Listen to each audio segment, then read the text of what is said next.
લે.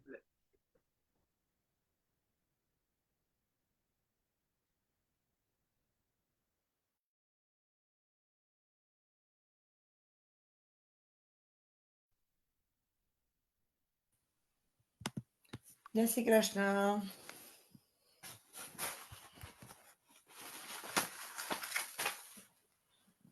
જય શ્રી કૃષ્ણ. જય શ્રી કૃષ્ણ. આજના સત્સંગની આપણે શરૂઆત મંગલાચરણથી કરીશું. હેપી દિવાળી. હેપી દિવાળી. નીતાબેન મંગલાચરણ ગાઈશું. સર્વે વૈષ્ણવને જય શ્રી કૃષ્ણ. જય શ્રી કૃષ્ણ. અને દિવાળીની ખૂબ ખૂબ વધાઈ. ચિંતા સંતાન હંતારો યત્પાદાબુજરેણવ સ્વીયાનામ તાનિ જાચાર્ય પ્રણમામિ મુહુર્મુહુ યદનુગ્રહંતો જંતો સર્વદુઃખાતિવો ભવેત તમહં સર્વદા વંદે શ્રીમદ્વલ્લભનંદનમ અજ્ઞાનતિમિરાન્ધસ્ય જ્ઞાનાં જનશલાકયા ચક્ષુર્મિલિतं येन તસ્मै શ્રીગુરવે નમઃ. નમામિ હૃદયે શેષે લીલાક્ષીરાબ્ધિશાયિનम् લક્ષ્મી સહસ્રલીલાભી સેવ્યમાनं કલાનિધિ ચતુર્ભિષ્યતિભિસ્તથા સળવિરાજતે યોસૌ પંચદારદયે મમ પંચદારદયે મમ. કૃષ્ણ કનૈયા લાલ કી જય. વૈષ્ણવને જય શ્રી કૃષ્ણ. આજે દિવાળીની ખૂબ ખૂબ વધાઈ. આપણે આજના સત્સંગમાં કલ્પેશ અંકલ છે, જે આપણને સિગ્નિફિકન્સ ઓફ દિવાળી વિશે કહેશે. તો કલ્પેશ અંકલ, જય શ્રી આપણે થોડું કૃષ્ણ. તમે આ ગીતાજીનું કરો ને, ત્યાં સુધીમાં હું જરા બીજી એક તૈયારી ચાલે છે ને, તો હું એ ટોપિક ઓકે. પછી લઉં 10 મિનિટ તો પછી. શ્યોર.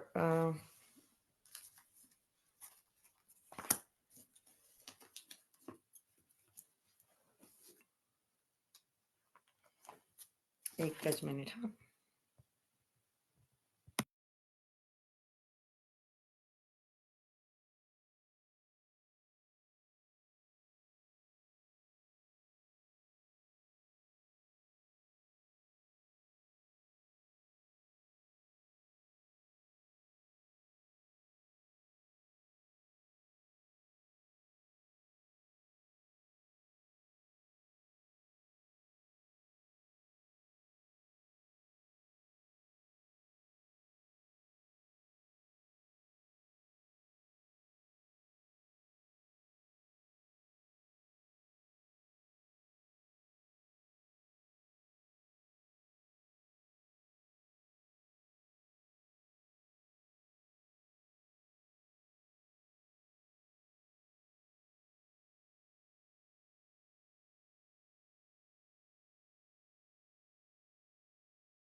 જય શ્રી કૃષ્ણ. આપણે આજના સત્સંગમાં આપણે 84 વૈષ્ણવની વાર્તાનું ચાલુ કરીએ છીએ. સ્ત્રી પુરુષ સ્ત્રી શ્રીનંદના ક્ષત્રિય શ્રીનંદના. તો નીતાબેન, ગો હેડ.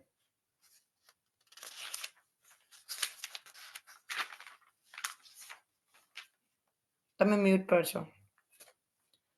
ઓકે. જય શ્રી કૃષ્ણ. આપણે વાર્તા જોઈશું 62 સ્ત્રી પુરુષ ક્ષત્રિય શ્રીનંદના. હવે શ્રી આચાર્યજી મહાપ્રભુજી સેવક બેઉ સ્ત્રી સ્વરૂપ સ્ત્રી પુરુષ ક્ષત્રિય શ્રીનંદના વાસી એમના વાર્તાનો ભાવ કહીએ આપણે. ભાવ પ્રકાશ. લીલામાં બેઉ શ્રી વિશાખાની સખી છે. પુરુષનું નામ રંગા, સ્ત્રીનું નામ હંસા સખી. એ બેઉ યમુનાજી સ્નાન માટે ગયા. ત્યાં એમને ઠાકોરજી મળ્યા. તે નાના પ્રકારની વિરલીલામાં મગ્ન થઈ ગઈ. પછી શ્રી ઠાકોરજી સાથે જલ વિહાર કરવા લાગ્યા. ત્યાં સ્વામિનીજી અને વિશાખાજી શ્રી યમુનાજી નહાવાને પધાર્યા. એટલે શ્રી ઠાકોરજી યમુનાજીમાંથી નીકળી વૃક્ષની આડમાં ઉભા રહ્યા અને આ બંને સખી ચકિત થઈ જલમાં ઉભી રહી. ત્યારે સ્વામીજી પુકારીને કહે છે, રંગા, હંસા, અમારી પાસે આવો. પણ એમનું મન શ્રી ઠાકોરજીમાં લાગ્યું કે ક્યારે ફરી પધારે, તેથી એ સાંભળે જ નહીં. ત્યારે સ્વામીજીએ કહ્યું, વિશાખા, આ બંને તારી સખી બહુ નફટ છે. મેં બોલાવી તો પણ આવી નહીં. એટલે વિશાખાજીએ બોલ્યા, રંગા, હંસા, અહીંયા આવો, તો પણ ન આવી. ત્યારે વિશાખાજી કહે, એવું માન ગર્વ થયો કે આટલી બોલાવી પણ જવાબ ન આપ્યો, માટે ભૂમિમાં પડો. ત્યારે બંને ભૂમિમાં પડી. તે શ્રીનંદમાં બે ક્ષત્રિયના ઘર હતા. ત્યાં બંને પ્રગટ થયા. સમય થયે વરસ દર્શન થયા. ત્યારે બંનેનો વિવાહ થયો. પછી બંનેના મનમાં વૈરાગ્ય આવ્યો. બંને પોતાના મનમાં આપસમાં કહે કે વિષય આદિ સુખ તો પશુ પંખીમાં પણ છે. શ્રી ઠાકોરજીએ મનુષ્ય દીધો છે, તો વૃતાદિ કરી દેહ ઇન્દ્રિયનું દમન કરીએ. તેથી બંને વ્રત સંધ્યા ભૂમિ પર સુએ. ત્યાં કલાહાર લે. દેહ ઇન્દ્રિયનું દમન કરીએ. તેથી બંને વ્રત સંધ્યા ભૂમિ પર સુએ. ત્યાર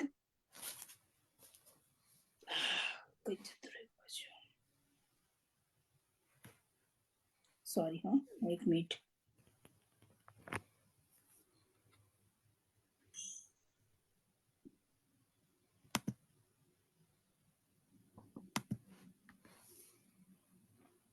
સોરી. પોતાના મનમાં આપસમાં કહે કે વિષય આદિ સુખ તો પશુ પંખીમાં પણ છે. શ્રી ઠાકોરજીએ મનુષ્ય દેહ દીધો છે, તો વ્રતાદિ કરી દેહ ઇન્દ્રિયનું દમન કરીએ. તેથી બંને વ્રત સંધ્યા ભૂમિ ઉપર સુએ. ત્યાં કલાહાર લે. ક્યારેક દૂધ, ક્યારેક જળ આદિ લે. એકાદશી નિર્જળ કરે. કાર્તિકમાં એકાદિન ફલાહાર, નિર્જાદિક નિર્જળ, આ પ્રકારે વ્રત કરી શરીર બંને સુકાવી નાખ્યા. ત્યારે બંનેના મા બાપ ખીજાઈ ગયા કે તમે હમણાંથી આવું કષ્ટ કરો છો તે શાના માટે કરો? હજુ તો તમારે ખાવા પહેરવાના દિવસો છે. સુંદર ભોગ ભોગવો. શ્રી ઠાકોરજીએ 4 પૈસા આપ્યા છે, તેથી સંસારનું સુખ ભોગવો. ત્યારે બંને જણ કહે, સંસારનું સુખ કુત્તા ગધેડા હોય તે ભોગવે.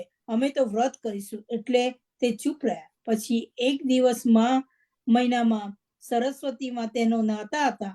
તે સમયે શ્રી આચાર્યજી મહાપ્રભુજી થાનેશ્વરમાં પધાર્યા. તે સમયે આપ સરસ્વતી ઉપર સદ્યાદાન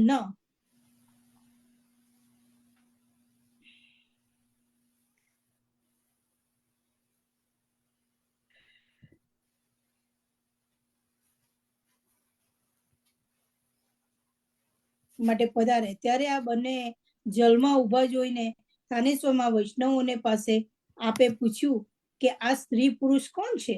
આવી ઠંડી જલમાં ઉભા છે, અતિ દુર્બલ છે. ત્યારે વૈષ્ણવે કહ્યું, મહારાજ, એ બંને ક્ષત્રિયના બેટા બેટી છે, સ્ત્રી પુરુષ છે. એમને લૌકિક સંસારનું સુખ જાણ્યું નથી. વ્રત સદા કરે છે. અન્નની વસ્તુ લેતા નથી. મહાકષ્ટ કરી દેહ સુકાવી નાખે છે. મા બાપ વગર બીજા કોઈનું કયું માનતા નથી. ત્યારે આચાર્યજી કહે, એમને મારી પાસે કોઈ ઉપાય કરીને લાવો. ત્યારે વૈષ્ણવો સામે પાર જઈ બંનેને કહે, તમે પાર ચાલો, શ્રી આચાર્યજી તમને બોલાવે છે. તમને વ્રતનું જે ફળ જોઈએ તે મળશે. આ સાંભળીને બંને પ્રસન્ન થઈ વૈષ્ણવના સંગે પાર આવ્યા અને શ્રી આચાર્યજીને દંડવત કરી ઉભા રહ્યા. ત્યારે આચાર્યજીએ કહ્યું, તમે આવું કષ્ટ કરીને વ્રત કરો છો તો મનોરથ શું છે?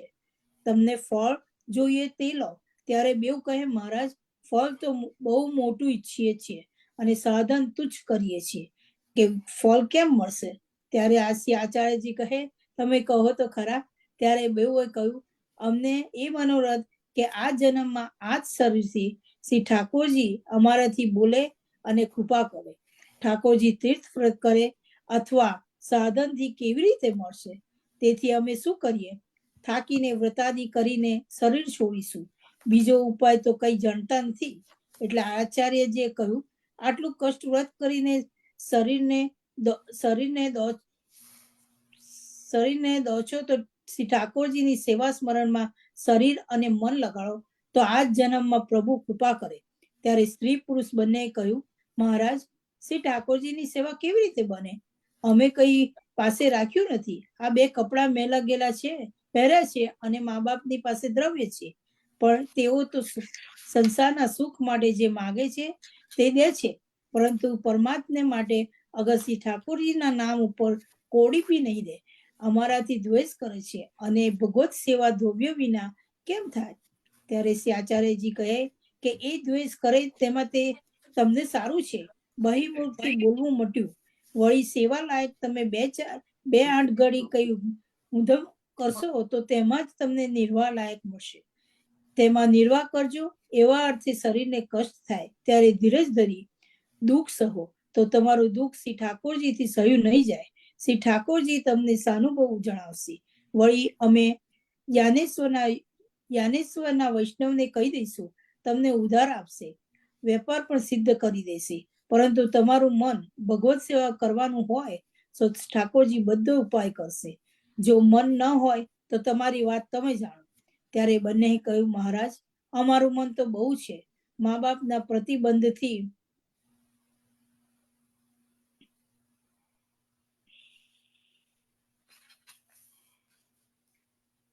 પ્રતિબંધથી કરીએ છીએ. ત્યારે શ્રી આચાર્યજી કહે, તમે મા બાપના પ્રતિબંધથી ન કરો, અમે કહીએ તેમ કરો, તમારો બધો મનોરથ પૂરો થશે.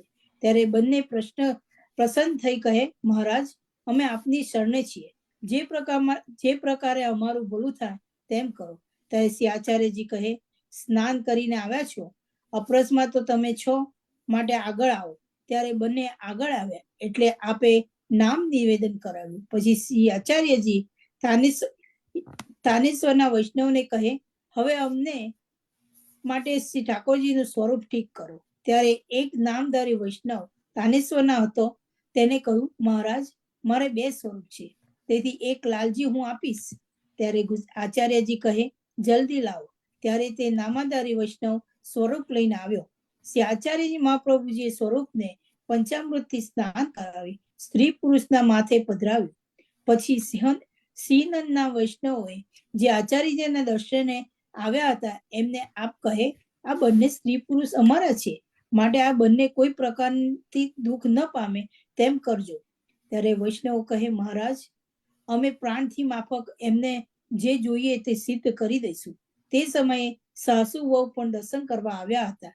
એમને કહ્યું, મારા ઘરમાં જગા ઘણી છે, તે હું એમને આપી દઈશ. એવા સંબંધી બધું સિદ્ધ કરી દઈશ. સિંહાસન સંધ્યા આદિ. ત્યારે આચાર્યજી સ્ત્રી પુરુષને કહે, તમે વહુની સાથે જાઓ, તમારા ઉપર પ્રભુ જલ્દી કૃપા કરશે. જ્યાં તમે રહેશો ત્યાં સુખ પામશો.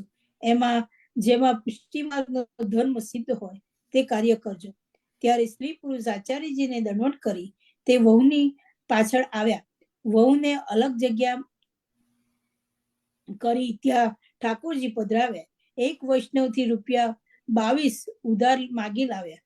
તેની સામગ્રી લાવ્યા. રસોઈ કરી ઠાકોરજીને ભોગ ધરાવ્યો. મહાપ્રસાદ લીધો અને સાધન વર્તાદી બધું છોડી દીધું. વિષ્ણુ પંચક વ્રત કરે, જયંતી અને એકાદશી વ્રત રાખે અને એને વિષ્ણુ પંચક કહે છે. તે 5 વ્રત, 4 જયંતી, એકાદશી વિષ્ણુ સંબંધી છે. તે વૈષ્ણવે અવશ્ય કરવા. બીજા વ્રત નહીં કરવા. પછી સેવાથી પહોંચી પુરુષ બજારમાં ગયો ત્યારે વૈષ્ણવો બહુ સન્માન કરીને કહે, તમે દુકાન કરો તો દ્રવ્ય લો, ચાકરી કરો તો મહિનો લો, જેમાં તમારું મન પ્રસન્ન હોય તે કરો.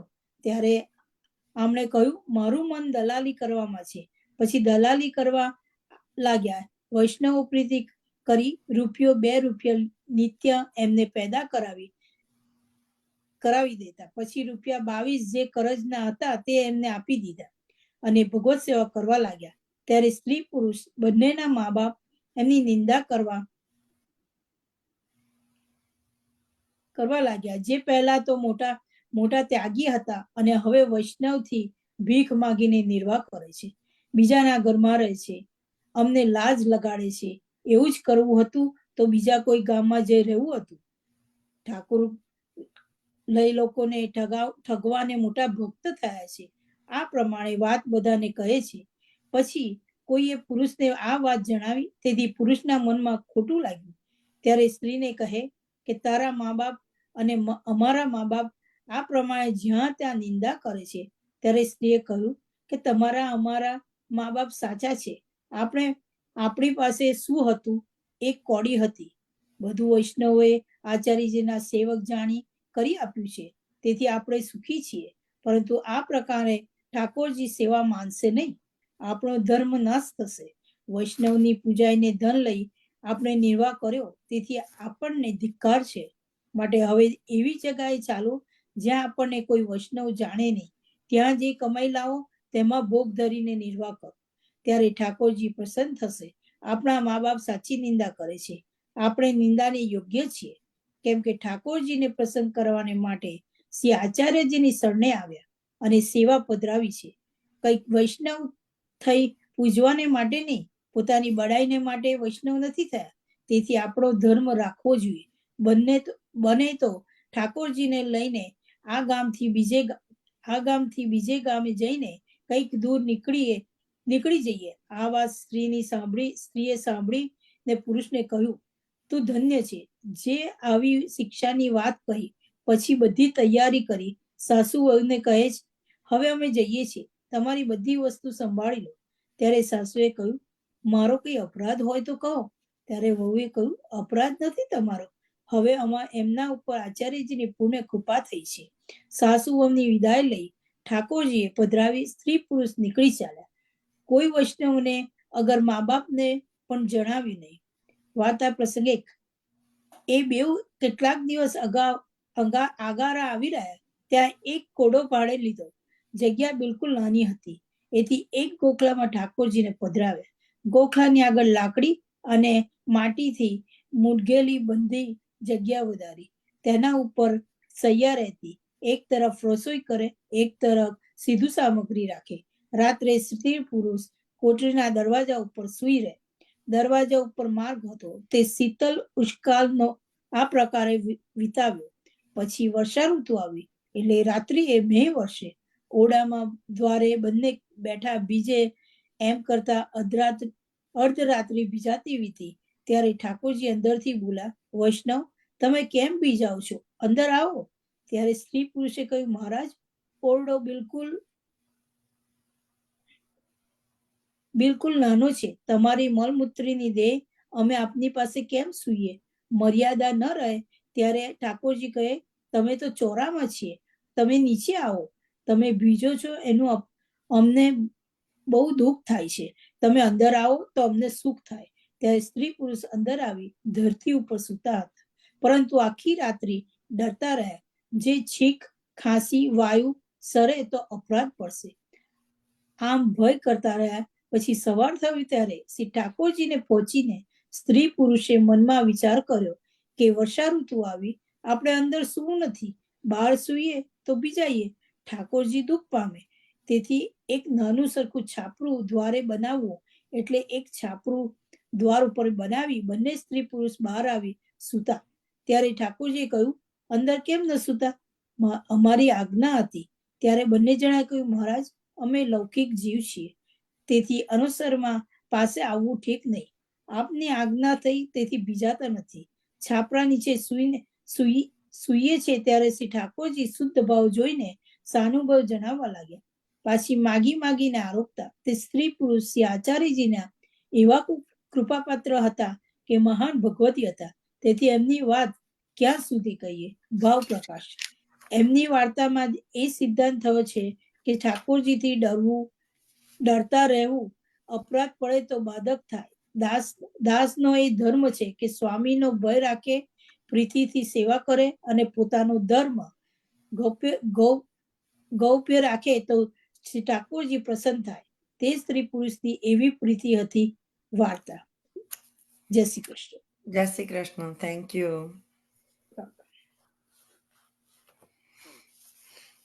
આપણે આગળ આપણો કાર્યક્રમમાં ભગવત પુરાણ વાંચીશું. ગીતા આંટી, જય શ્રી કૃષ્ણ. જય શ્રી કૃષ્ણ. હેપી દિવાળી. જય શ્રી કૃષ્ણ. હેપી દિવાળી બધાને. Happy happy Diwali. Diwali. Happy Diwali. Gita aunty, Bhagwat Puran ચાલુ કરો. ઓકે. આપણે કશ્યપ મુનિની વાર્તા કરી છે. કશ્યપ ઋષિએ કહ્યું, દેવી, આ તો સાયંકાળ છે. કામની તૃપ્તિ માટે આ સમય નથી. હોશમાં આવો. આ સમયે ભગવાન શંકર જગતમાં ભ્રમણ કરે છે. આવું નિત્ય કાર્ય કરતા જોઈ તેમને ક્રોધ ચડે તો ભારે અનર્થ થાય. કશ્યપ ઋષિએ પોતાના ધર્મ પત્નીને ઘણું સમજાયા, પરંતુ તેઓ ન જ માન્યા. ભગવત ઈચ્છા સમજી કશ્યપ ઋષિ પોતાની પત્નીના દુરાગ્રહને તાબે થયા. કામ તૃપ્તિ થયા પછી દિતિએ પોતે કરેલા અધમ આચરણનું વિકૃત સ્વરૂપ સમજાવ્યું. પોતાની ભૂલ સમજાવી પસ્તાયા. મનોમન શિવજીની ક્ષમા માંગી. પરંતુ કશ્યપ ઋષિએ કહ્યું, તમારા ગર્ભમાંથી 2 રાક્ષસો ઉત્પન્ન થશે. પતિ પત્ની સંયમ ન રાખે તો તેમને ત્યાં પાપી પ્રજા ઉત્પન્ન થાય. ગૃહસ્થાશ્રમ વિલાસ માટે નથી, વૈરાગ્ય માટે છે. પુત્ર પ્રાપ્તિ સમાજની ઉત્પત્તિ માટે છે, પોતાની વાસના સંતોષવા માટે નથી. કશ્યપે કહ્યું, તમારે 2 અસુર પુત્રો થશે. તેઓ લોકોને પીડશે, પરંતુ પ્રભુ પોતે અવતાર લઈને તેમનો વધ કરશે. પોતાના પેટે રાક્ષસો અવતરશે જાણી દિતિ ગભરાયા, પરંતુ તેમનો વધ ભગવાનના હાથે થશે જાણી પ્રસન્ન થયા. મારા પુત્રો મહાન ભાગ્યશાળી છે કે તેમનો વધ માટે સાક્ષાત પ્રભુ પૃથ્વી પર પધારશે.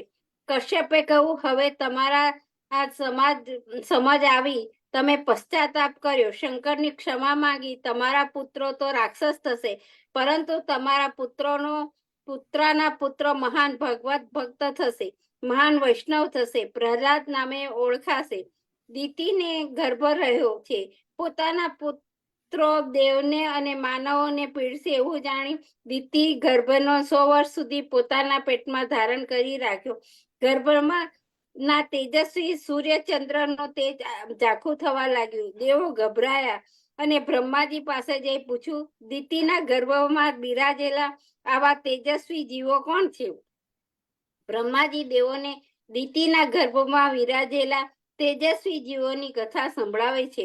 બ્રહ્માજી કહે છે, એક વખત ભગવાન આદિનારાયણના દર્શન કરવાની ઈચ્છાથી મારા માનસ પુત્રો સનકાદી ઋષિઓ ફરતા ફરતા વૈકુંઠ લોકમાં ગયા. વૈકુંઠ લોકને 7 દરવાજા છે. પ્રભુના 6 ગુણોની ઐશ્વર્ય, વીર્ય, યશ, શ્રી, જ્ઞાન અને વૈરાગ્ય 6 દરવાજો અને મારા થી પુત્રો વટાવી શક્યા. જ્ઞાની પુરુષો પોતાના જ્ઞાનના બળે પ્રભુના 6 ગુણોને ઓળખી શકે છે. સનકાદી ઋષિઓની જ્ઞાની હતા, આથી તેઓ વૈકુંઠમાં પહોંચવા આડે આવતા 6 દરવાજો વટાઈ ગયા. પરંતુ વૈકુંઠોને 7મો દરવાજો ભક્તિનો છે. ભક્તિ વગરનું જ્ઞાન અને જ્ઞાન વગરની ભક્તિ બંને પ્રભુ પાસે પહોંચાડવા માટે અસમર્થ છે. જ્ઞાની કુમારોને હજુ ભક્તિ કરી નહોતી, પ્રભુના દાસ બન્યા નહોતા. તેઓ 7મા ભક્તિના દ્વારે પહોંચ્યા. ત્યાં તેમણે 2 રાક્ષસોને ઉભેલા જોયા. બંને ભગવાન સમાન રૂપાળો હતા. તેમણે કિંમતી બાજુબંધ કિરીટ અને કુંડળ ધારણ કર્યા હતા. તેમના હાથમાં ગદા હતી. દ્વારપાળોએ કુમારોને જોયા. જ્યારે દિગંબર એક સરખા સ્વરૂપવાળા ઋષિ કુમારો ભક્તિ દ્વાર પાસે આવ્યા. તેમણે દ્વારપાળોને કહીને પૂછ્યું, અંદર પ્રવેશ કરવા દેવા માટે વિનંતી પણ ન કરી. ભગવાનના દર્શનનો સમય છે કે કેમ કાંઈ ન પૂછ્યું. પૂછવાનો વિવેક પણ ન કર્યો. સીધા ભગવાનના મહેલમાં પ્રવેશ કરવા લાગ્યા. દ્વારપાળો જય અને વિજય તેમને તેમના કરતા અટકાવ્યા. સનત કુમારોએ કહ્યું, અમે અમારા માત પિતાના લક્ષ્મીનારાયણને મળવા જઈએ છીએ. દ્વારપાળોએ કહ્યું, મહારાજ, અંદરથી ભગવાનનો હુકમ આવશે એટલે અમે તેમને અંદર જવા કહીશું. અત્યારે અહીં ઉભા રહો. પરંતુ સનત કુમારો ન માયા. દ્વારપાળો પણ વિવેક ચૂક્યા. તેમણે પોતાના હાથની છડી આડી ધરી તેમને પ્રવેશ્યા અટકાવ્યા. મુનિઓને ક્રોધ આપ્યો. ક્રોધ કામનો નાનો ભાઈ છે. જ્ઞાનીઓ કોઈકના ભૌતિક સ્વરૂપનું ચિંતન કરતા નથી, તેથી તેમને કામ ન વ્યાપ્યો, પરંતુ ક્રોધ તેમને જરૂર અસર કરે છે. જ્ઞાનીઓનું પતન કામથી નહીં પરંતુ ક્રોધથી થાય છે. ક્રોધાવેશમાં આવી જઈ સનત કુમારોએ જય વિજયને શાપ આપ્યો. તમે અસુર જેવું કામ કર્યું છે, તેથી તમે અસુર થજો. તમારા ક્રામ, ક્રોધ અને લોભમય 3 જન્મ થશે. આ તો બ્રાહ્મણનો શાપ. કોઈ પણ ઉપાય મિથ્યા ન થાય. દ્વારપાળો ડરી ગયા, પગે પડ્યા, વિનંતી કરી, મહારાજ, આપનો શાપ તો મિથ્યા ન થાય. અમારો જન્મ અસુર યોનિમાં જરૂર થશે, તે ભલે થાય, પરંતુ અમને સંસારની મોહ માયા ન વ્યાપે એવો આશીર્વાદ આપો. સનત કુમારોએ ક્રોધાવેશ બની શાપ આપ્યો, પરંતુ તેમનો ક્રોધ સાત્વિક હતો. તેઓ ભગવાનના દર્શન કરવા જઈ રહ્યા હતા. ત્યાં જય વિજયને તેમને અટકાવ્યા. તેથી તેમને ક્રોધ ચડ્યો. પરંતુ ક્રોધ ગમે તેવા પ્રકારનો હોય, ક્રોધ કરવાથી મનુષ્ય પતન થાય છે. તેમણે ક્રોધ કર્યા, તેથી તેમને 7મા દરવાજેથી પાછા ફરવું પડ્યું. ભગવાને મહેલની બહાર પધારી તેમને દર્શન આપ્યા, પરંતુ મહેલમાં દાખલ ન થઈ શક્યા. ભગવાન લક્ષ્મીજી સહિત બહાર પધાર્યા, કુમારોને દર્શન આપ્યા, પરંતુ તેમણે ક્રોધ કર્યો હતો એ અસત કાર્ય માટે તેમણે પોતાના ધામમાં પ્રવેશ ન આપ્યો. પ્રભુના ધામમાં પ્રવેશ મેળવનાર પાછો બહાર આવતો નથી. યદ ગત્વા ન નિવર્તન્તે તદ્ધામ પરમ મમ. ભગવાન કહે છે, જેમાં ગયા પછી પાછું આવવાનું રહેતું નથી, એવું મારું પરમ ધામ છે. ભગવાન બહાર પધાર્યા, સનત કુમારોના વખાણ કર્યા, કહ્યું, તમે મને બહુ વહાલા લાગો છો, કારણ કે તમે મારી ભક્તિ અને જ્ઞાનનો પ્રચાર કર્યો છે. સનકાદી વિચારે છે, ભગવાન અમારા વખાણ બહુ કરે છે, પરંતુ નિજ ધામમાં બોલાવતા નથી. વિચાર કરતા કારણ સમજાયું. પોતે ક્રોધ કર્યો હતો. મંદિરમાં અને તીર્થસ્થાનમાં ક્રોધ કરવો એ મહાપાપ છે, અને પોતે તો વૈકુંઠમાં પ્રભુના પરમ ધામમાં ક્રોધ કર્યો હતો. તેમને પ્રભુના ધામમાં કેવી રીતે પ્રવેશ મળે? સનકાદી પ્રભુના દર્શન પામી વૈકુંઠમાં તેના પ્રવેશ દ્વાર સુધી પહોંચી પાછા આવ્યા. સનકાદી બ્રહ્મચારી છે, સંયમી છે, જ્ઞાની છે, માટે તો તે વૈકુંઠ ધામના 6 દરવાજા ઓળંગી શક્યા, પરંતુ 7મે દરવાજે જય વિજયે તેમને અટકાવ્યા. તેથી તેમને ક્રોધ ચડ્યો. ક્રોધ કરવાથી તેમનું પતન થયું. તેઓ આગળ ન વધી શક્યા. નિજ ધામમાં પ્રવેશ ન મળ્યો. પાછું આવવું પડ્યું. આ છે સનકાદીના પતનનું સ્વરૂપ. ક્રોધ અને મત્સર જ્ઞાનીઓના મહાન શત્રુ છે. જ્ઞાનીઓનું પતન મહદ અંશે આ 2 દુશ્મનોનો દ્વાર છે. એક દ્રષ્ટાંત આ સત્યને સારી રીતે સમજાવે છે. નારદ ઋષિએ તપ કર્યું, મહાન તપ કર્યું. તેમના તપનો ભંગ કરવા અપ્સરાઓએ આવી કામદેવને પણ શસ્ત્ર સજીને આવ્યા. અપ્સરાઓએ કામોતેજ નૃત્ય કર્યું, અનેક નખરા કર્યા. કામદેવ સરસંધાન કર્યું. અપ્સરાઓ નૃત્ય અને નખરાથી તથા કામદેવ સરસંધાન પણ નારદજીને ચલિત ન થયા. તેમણે કામને જીત્યો. નારદજી કામ વિજયી અને ક્રોધ વિજયી બન્યા. મહાદેવ પણ કામને જીત્યા હતા, પરંતુ ક્રોધમાં આવી તેને બાળીને ભસ્મ કરી દીધો હતો. મહાદેવજી કામ વિજયી હતા, પરંતુ ક્રોધ વિજયી ન બની શક્યા. નારદજીએ કહ્યું હતું કે તો મહાદેવજી પણ મહાન હતું. મહાદેવજીએ તો એકલા કામને જીત્યો, મેં તો કામ અને ક્રોધ બંનેને જીત્યા છે. નારદજીએ કામ અને ક્રોધને જીત્યા એવું અભિમાન તેમને આવ્યું. કામ અને ક્રોધને જીતનાર મત્સર પાસે હાર્યો. અભિમાન આવતા નારદજી ભગવાનનું મહાત્મા ગાવા ભૂલ્યા. વીણાના તાર પણ હવે તેઓ પોતાનું મહાત્મા ગાવા લાગ્યા. ભગવાન નિજ ભક્તોનું રક્ષણ કરે છે. ષડરૂપીઓના શિકાર બનેલા પોતાના ભક્તોને બચાવવા તેઓ માટે લીલા કરે છે. નારદજી તો પ્રભુનું અનન્ય ભક્ત, તેઓ અભિમાન કરે તે કેમ ચાલે? તેમને બચાવવા માટે ભગવાને એક અનોખી લીલા આદરી. શીલ નિધિ રાજાની અત્યંત સ્વરૂપમાન કન્યાને સ્વયંવર થવાનો હતો. નારદજીએ એ કન્યાને જોઈ અને તેને પરણવાનું તેમને મન થયું. કામ ઉત્પન્ન થયો. તેમને કામ વિજય ખોવાઈ ગયો. તે સુંદર કન્યા સાથે પરણવા માટે નારદજીએ ભગવાન પાસે રૂપ માંગ્યું. ભક્તનું હિત જેને હૈયે વસેલું છે એવા ભગવાને નારદજીનું મોઢું વાનર જેવું બનાવી દીધું. કન્યાએ તેમની સામે પણ ન જોયું. ભગવાનનું રૂપ મોહી તેણે ભગવાનના ગળામાં વરમાળા પરોવી. નારદજીએ આ જોઈ તેમણે પાણીમાં પોતાનું પ્રતિબિંબ જોયું. પોતાનું મુખ વાનર જેવું દેખાયું. ક્રોધમાં આવી તેમણે ભગવાનને શાપ આપ્યો. તેમણે ક્રોધ કર્યો અને તેમનો ક્રોધ વિજય પણ ખોવાઈ ગયો. પછી નારદજીને ભાન આવ્યું. કામ ઉપરના જય અને ક્રોધ ઉપરના વિજયનું અભિમાન ઓસરી ગયું. ભક્તિભાવ ઉભરાઈ આવ્યા. ગભરાઈને પ્રભુને પાયે પડ્યા. પ્રભુએ કહ્યું, નારદજી, તે આપેલા શાપ હું સ્વીકારું છું. ભગવાને ભક્ત નારદનો આપેલો શાપ રામાવતારમાં સ્વીકાર્યો. વાનર મિત્રોની સહાયથી રાવણને માર્યો. ક્રોધ ન કરશો, અભિમાનથી દૂર રહેજો. સનત કુમારો જેવા બ્રહ્મ જ્ઞાનીઓ અને નારદજી જેવા ભક્તોનું પતન કામ, ક્રોધ અને દર્પને કારણ થયું છે. સનત કુમારો ભગવાન પાસે ગયા. મસ્તકમાં જ્ઞાન ભરીને ગયા, પરંતુ હૃદયમાં ભક્તિભાવ લઈને ન ગયા. ભગવાન પાસે જાઓ ત્યારે ખાલી હાથે ન જશો. સનકાદી ભક્તિભાવ ખાલી હાથે ગયા. તમે પણ ભગવાન પાસે જાઓ ત્યારે ભક્તિ રૂપી ભેટ લઈને જજો.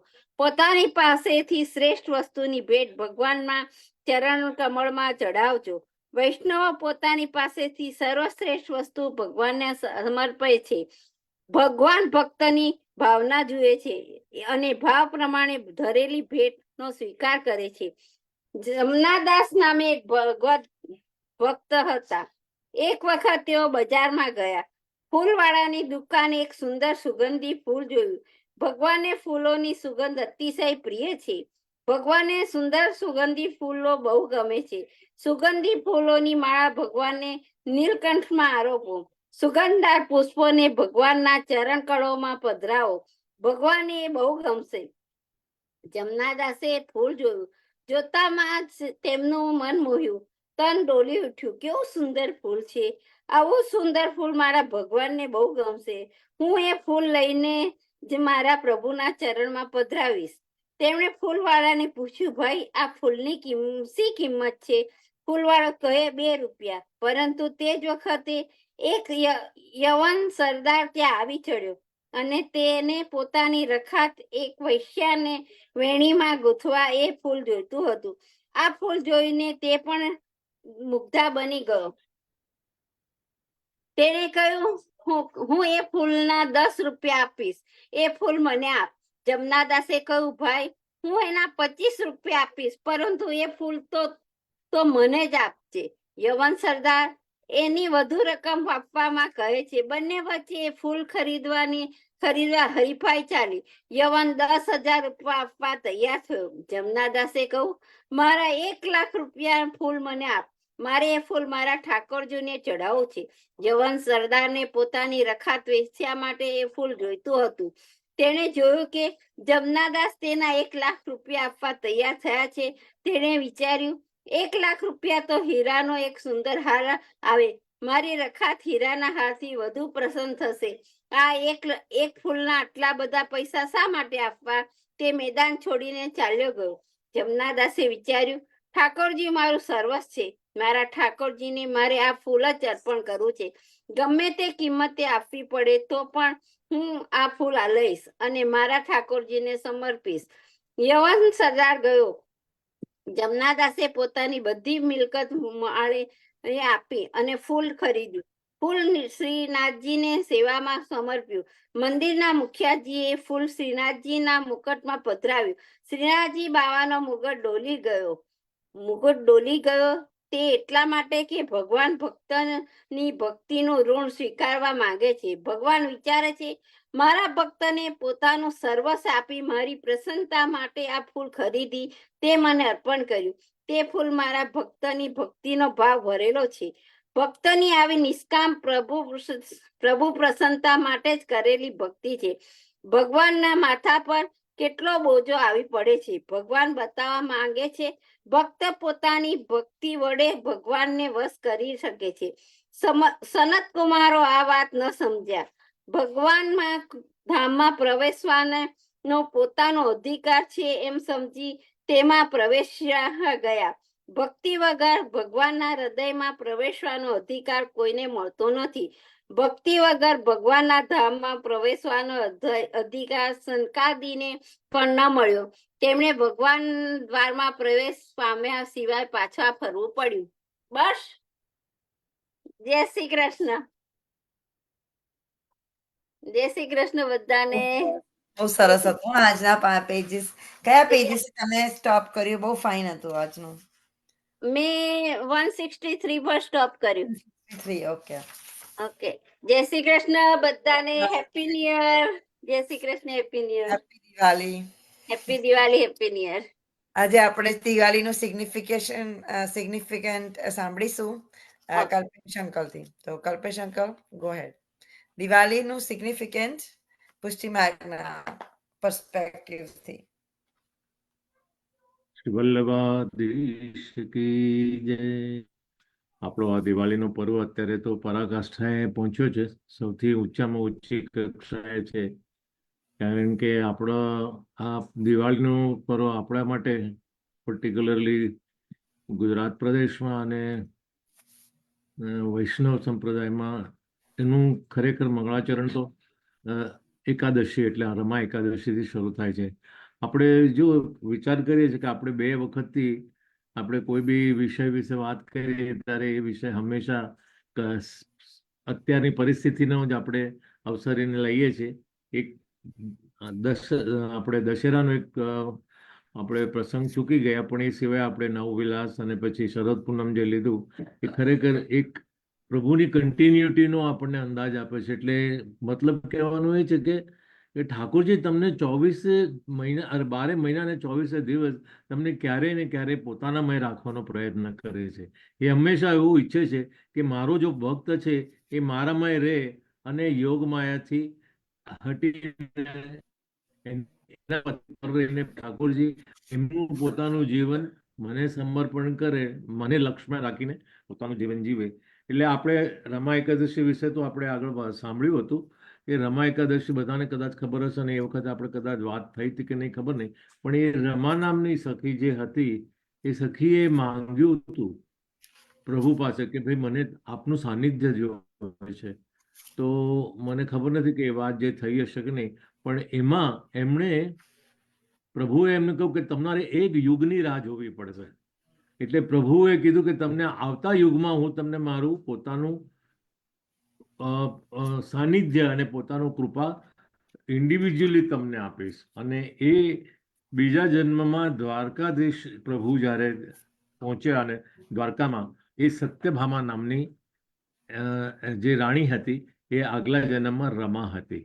તો આ કહેવાનો મતલબ શરૂઆત કરી આપણે કે ભાઈ દિવાળી શરૂ થઈ 11, વાઘ બારસ, ધનતેરસ, રૂપ ચૌદશ અને દિવાળી અને બેસતું વર્ષ અને ભાઈબીજ. આમ 5 દિવસનો આવો મસ્ત પ્રખંડ અવસર અને તહેવાર એમાંનું વાઘ બારસ વિશે આઈ હેવ પર્ટિક્યુલરલી મને એવું છે કે વાઘ બારસ આપણે નોર્મલી એવું વિચારીએ અને લખીએ બી વાઘ બારસ એટલે આપણને હોય કે વાઘને લગતી કોઈ બારસનો આ આગળ તહેવાર છે, પણ એમાં એકચ્યુઅલી વાઘ નથી, ઇટ ઇઝ વાઘ ગ છે અને આમ કહેવાય છે વચ્છ બારસ કહેવાય છે. અને આમાં કૃષ્ણાવતાર વખતે પ્રભુને વનલીલા ને છાકલીલા ને એ બધું જ્યારે વનમાં આ રીતે કરતા અને ગ્વાલ બાલ સાથે જે ઉધમ મચાવતા અને આનંદને પ્રમોદ કરતા હતા, તે બ્રહ્માજીને એક વખત ત્યાંથી દેખાયું ત્યારે એમ થયું કે આ આ તો ગ્વાલ બાલ લાગે છે, આ તો કોઈ પ્રભુ નથી લાગતા, કારણ કે આ તો કેટલી બધી સામાન્ય પ્રવૃત્તિઓ કરે છે અને ગ્વાલ બાળ સાથે એમના જેવું જ વર્તન કરે છે. તો બ્રહ્માજીને થયું કે મને લાગે છે કે આ એમની આ ખરેખર આ ભગવાન છે કે નહીં, લાવો મને પરીક્ષા કરવા. એ સ્વરૂપ વિશે શંકા કરી અને ગ્વાલ બાલો ગાયો અને વાછરડાઓનું હરણ કરી લીધું. તો જ્યારે પ્રભુને આ વસ્તુને ખબર પડી ત્યારે એમને એમના પોતાના શ્રી અંગોમાંથી એટલા જ સ્વરૂપો ઊભા કરી અને એ ગ્વાલ બાલો ગાયો વાછરડાઓને એમને ઉત્પન્ન કરી અને પ્રભુની અરે બ્રહ્માજીનો મોહ દૂર કર્યો. હવે આ સર્વ લીલાઓ આસોવત બારસમાં દિવસે થઈ એટલે આપણે એને વાઘ બારસ કહીએ છીએ. પણ એમાં કહેવાનો મતલબ એ હતો કે જે પૌરાણિક કથા છે એમાં એવું હતું કે રામાવતારમાં અયોધ્યામાં કેટલીક સ્ત્રીઓને રામચંદ્રના દર્શન થવાથી પુત્રભાવ પ્રભુના માટે જોઈતો હતો અને એ પુત્રભાવ એમને સંતોષાય નહીં માટે એમને કહ્યું હતું કે કૃષ્ણ અવતારમાં તમે ગોપીઓના રૂપ, એટલે આપણે આજે જે વ્રજમાં જે બધા ગોપીઓ અને બધાનો જે એનો એક સમૂહ બધા જુદા જુદા પ્રસંગોમાં આગલા અવતારોમાં જ્યારે જ્યારે પ્રભુએ જે ભક્તોને એમને પોતે એમના પ્રણયનો, એમના પ્રેમનો, એમના ભાવનો, એમની કૃપાનો જે એમને એક પ્રોમિસ કરેલું એ પ્રોમિસ બધું કૃષ્ણ અવતારમાં એમને પૂરું કર્યું. એટલે આ જે લીલા થઈ વાઘ બારસની એ કહેવાનો મતલબ એ છે કે આગલા જન્મમાં જ્યારે એ પુત્ર ભાવથી કેટલીક સ્ત્રીઓ એ ઈચ્છતી હતી, એ સ્ત્રીઓને એમના એ માધુર્ય ભાવનું પૂર્ણ કરવા માટે આ બ્રહ્માજીની લીલા કરી, જેથી ભગવાને પોતે પોતાનામાંથી સ્વઅંગમાંથી આ બાળ ભાવો, ગોપાલો અથવા વચ્છને બધાને ઉત્પન્ન કરી. એ ગ્વાલ બાલો જે ગોપીઓ હતી એમના પુત્ર બનીને એ આ ભાવે પહોંચી ગયા હતા. એ આ વાઘ બારસનું મહત્વ છે. થોડું ટૂંકમાં જઈશ કારણ કે આપણે 4-5 પ્રસંગો એક સાથે લેવાના છે. અને ધનતેરસ, ધનતેરસમાં માટે તો ખરેખર એમ કહેવાય છે કે આપણે જે લૌકિક દ્રષ્ટિએ આપણે વિચારીએ છીએ કે ઓહો આપણી પાસે ધન છે અને આ ધનની વૃદ્ધિ થાય માટે આપણે ધનની પૂજા કરીએ અને મહાલક્ષ્મી દેવીને આપણે એમનું પૂજન કરીએ, જેથી આપણા જીવનમાં દર વર્ષે ધનની વૃદ્ધિ થાય અને એનો આપણને યોગ્ય દાન મળે અથવા એનો ફાયદો મળે. પણ એ પ્રશ્ન નથી. ધનતેરસ તો યશોદાજીએ પોતાના લાલનને પોતાનું ધન કીધું છે. એને એવું કીધું છે કે આ ધન અમે લોકો, અરે એનામાં તો એનું લાલન કૃષ્ણ જે બાળ સ્વરૂપે હતો એનું ધન એને એ દિવસે સજાવી કરી અને એ ધનની એની સેવા કરી, એના પર પૂજન કરી અને એની સેવા કરીને એ ધનતેરસનો પર્વ મનાવતા હતા. એમાં આદિકાળથી બીજી એક લોકવાયકા છે કે લક્ષ્મીજીનું પ્રાગટ્ય થયું છે. ક્યારે? શ્રીસુક્ત, જ્યારે આપણે સમુદ્ર મંથન થયું ત્યારે, અને એમાં ધન્વંતરીના હાથમાં અમૃતનો કળશ થઈને થયો હતો. આયુર્વેદના પ્રમાણે એ જે ધન્વંતરી એટલે આપણે એમ કહેવાય કે આપણે એ પ્રકૃતિ અને આપણે જે દવા છે અથવા આપણું સ્વાસ્થ્ય છે એને લઈને એના એ દેવ કહેવાય છે. પણ એની પૂજા કરવાથી એ દિવસે આપણું સ્વાસ્થ્યની કામના કરતા હોઈએ છીએ. અને બીજું છે કે સેવામાં ધન નિધિ સર્વ કહ્યું, આપણે તો પોતાના પ્રભુને આપણે નિધિ સમજીએ છીએ અને એ રીતે આપણે એમને સ્નાન શૃંગાર અને સામગ્રીઓ આપણને ખબર છે કે એની વિધિ ઘરે જેના ઘરે ધનની પૂજા થતી હશે એને લોકોને એનો ક્રમ તો જરૂર ખબર છે, એના વિશે આપણે વાત નહીં કરીએ. પણ એના પૂજા અર્ચનો કરી અને એને દિવાળીનો આ દિવસ આપણે પ્રભુને એકચ્યુઅલી 11થી હટડીમાં પધરાવ્યો. હટડી વિશે આ કદાચ કોઈને ખબર હશે કે નહીં, તે હું આગળ જતા એ વિશે બી વધારે વાત કરીશ. અને એ દીપમાલા કરી, હટડીનો ભોગ કરી, આ ધનતેરસનો પર્વ બી આગળ આપણે વધારીએ. આના પછી આવે છે રૂપ ચૌદસ. રૂપ ચૌદસ એકચ્યુઅલી આપણી ઇન્ડિયન હેલોવીન કહેવાય. કેમ કે એ દિવસે જે કંઈ આપણા જીવનમાં વિઘ્નો હોય અથવા ખરાબ વસ્તુ હોય એનો આપણે ત્યાગ કરીએ અને એને આપણે આમ રૂપ ચૌદસનું રૂપ આપીએ. એટલે એ દિવસે જડીબુટ્ટીઓથી સ્નાનને ઉબટન કરીએ. ઉપટન એટલે શરીરને બહુ ચોખ્ખું કરીએ અને સૂર્યોદય પહેલાંના મુહૂર્તમાં બ્રહ્મને આંતરિક જે કંઈ હોય વધારવાનું આપણે એ વિશેષ પ્રમાણે આપણે, કારણ કે નોર્મલી આપણે ખબર છે કે આપણે સ્નાન કરતી વખતે જરા એક્સ્ટ્રા કાળજી લઈને આપણા શરીરની શુદ્ધિ વિશે ઘણો પ્રયત્ન કરીએ. આપણે જેટલું હોય, જેમ કે માથાના વાળને બી આપણે ધોઈને એ દિવસે ચોખ્ખું કરીએ. એ દિવસે કૃષ્ણએ નરકાસુરનો વધ કર્યો હતો, એટલે એને નરક ચતુર્દશી પણ કહેવાય છે. અને એમાં આ ક્રમમાં એ દિવસે ચૂનના 8 દીવડા પ્રગટાવી પધરામાં. એટલે આપણે એ પધરાવીને આમ તો ખેતરમાં મુકાય, પણ અહીંયા આગળ એ 8 દીવાને આપણે 7 ઢેફા અને એની સાથેના 7 દાંતણ આરતીની થાળીમાં ગોળ ફરતે પધરાવવામાં આવે છે. આ લીલું તુમડું એટલે કે દૂધીનું તુમડું મૂકી પ્રગટેલા દીવા સહિત પ્રભુ પર 7 વાર ઉતારવામાં આવે છે. ત્યારબાદ પ્રભુને અભ્યંગ કરાવી અને દશેરામાં આપણે વાત જે થઈ હશે, કદાચ અમારે અહીંયા ડિસ્કશન નથી થયું, પણ દશેરાના દિવસે આપણે ગાયના ગોબરની 10 થેપલીઓ બનાવીએ છીએ અને એ સૂકવવા મૂકીએ છીએ. અને એ સૂકેલી થેપલીઓને આજે એના પર જળ ગરમ કરી અને ઠાકોરજીને એ આજના દિવસે એમને એ જળથી આપણે એનું અભ્યંગ કરાવીએ છીએ, જે એને વૈષ્ણવ અંતર કરવામાં આવે છે. અને એ વસ્તુ એનાથી 12 મહિના પ્રભુને કોઈની કુદ્રષ્ટિ લાગે નહીં, એવી એક માન્યતા છે. ત્યારે જે ભોગ ધરવામાં આવે છે એમાં ગોળના માલપુઆ, અડદના વડા, અને આપણે ખબર છે કે ભાઈ આપણે ત્યાં હિન્દુ ધર્મ વિશે આપણે 4 રસ્તાઓમાં આપણે આગળ ખેતર સુધી તો નથી જતા, અહીંયા ખેતરોનું એક્સેસ આપણને હોતું નથી, એટલે રસ્તાના 4 રસ્તાઓ આપણે થોડા એ જે વડા હોય એ અડદના વડા પધરાવી આપણે આપણી માન્યતા, જે ઘરમાંથી અશુદ્ધ વસ્તુ હોય એનો ત્યાગ કરીએ છીએ. આ સામગ્રીઓ પણ વૈષ્ણવ તંત્રની ગણતરીમાં આવે છે. તેથી અમાવસને દિવસે ભારે ગ્રહ નક્ષત્ર હોવાથી પ્રભુને ગોળના પૂતળા ધરવામાં આવે છે. શક્ય હોય તો એ બ્રાહ્મણો અને ક્ષુદ્રને એ પ્રસાદ આપણે વહેંચી આપવો જોઈએ. આવ્યો હવે આખા વર્ષનો આખરી દિવસ, જેને દિવાળી, આસોબદ અમાસ, જે આજે છે. આ વખતે તો નક્ષત્ર પ્રમાણે અડધો દિવસ આગળ છે ને બીજો ઉર્ધ્વ ભાગ બીજે દિવસે સવારે હોય છે. એટલે અત્યારે આપણી યુએસએમાં અત્યારે આપણી દિવાળી કહેવાય, કાલે સવારના સૂર્ય હોય, પછી એક દિવસનો ધોખો છે અને પછી નવું વર્ષ છે, એવું આપણે નક્ષત્રો આપણને સમજાવે છે.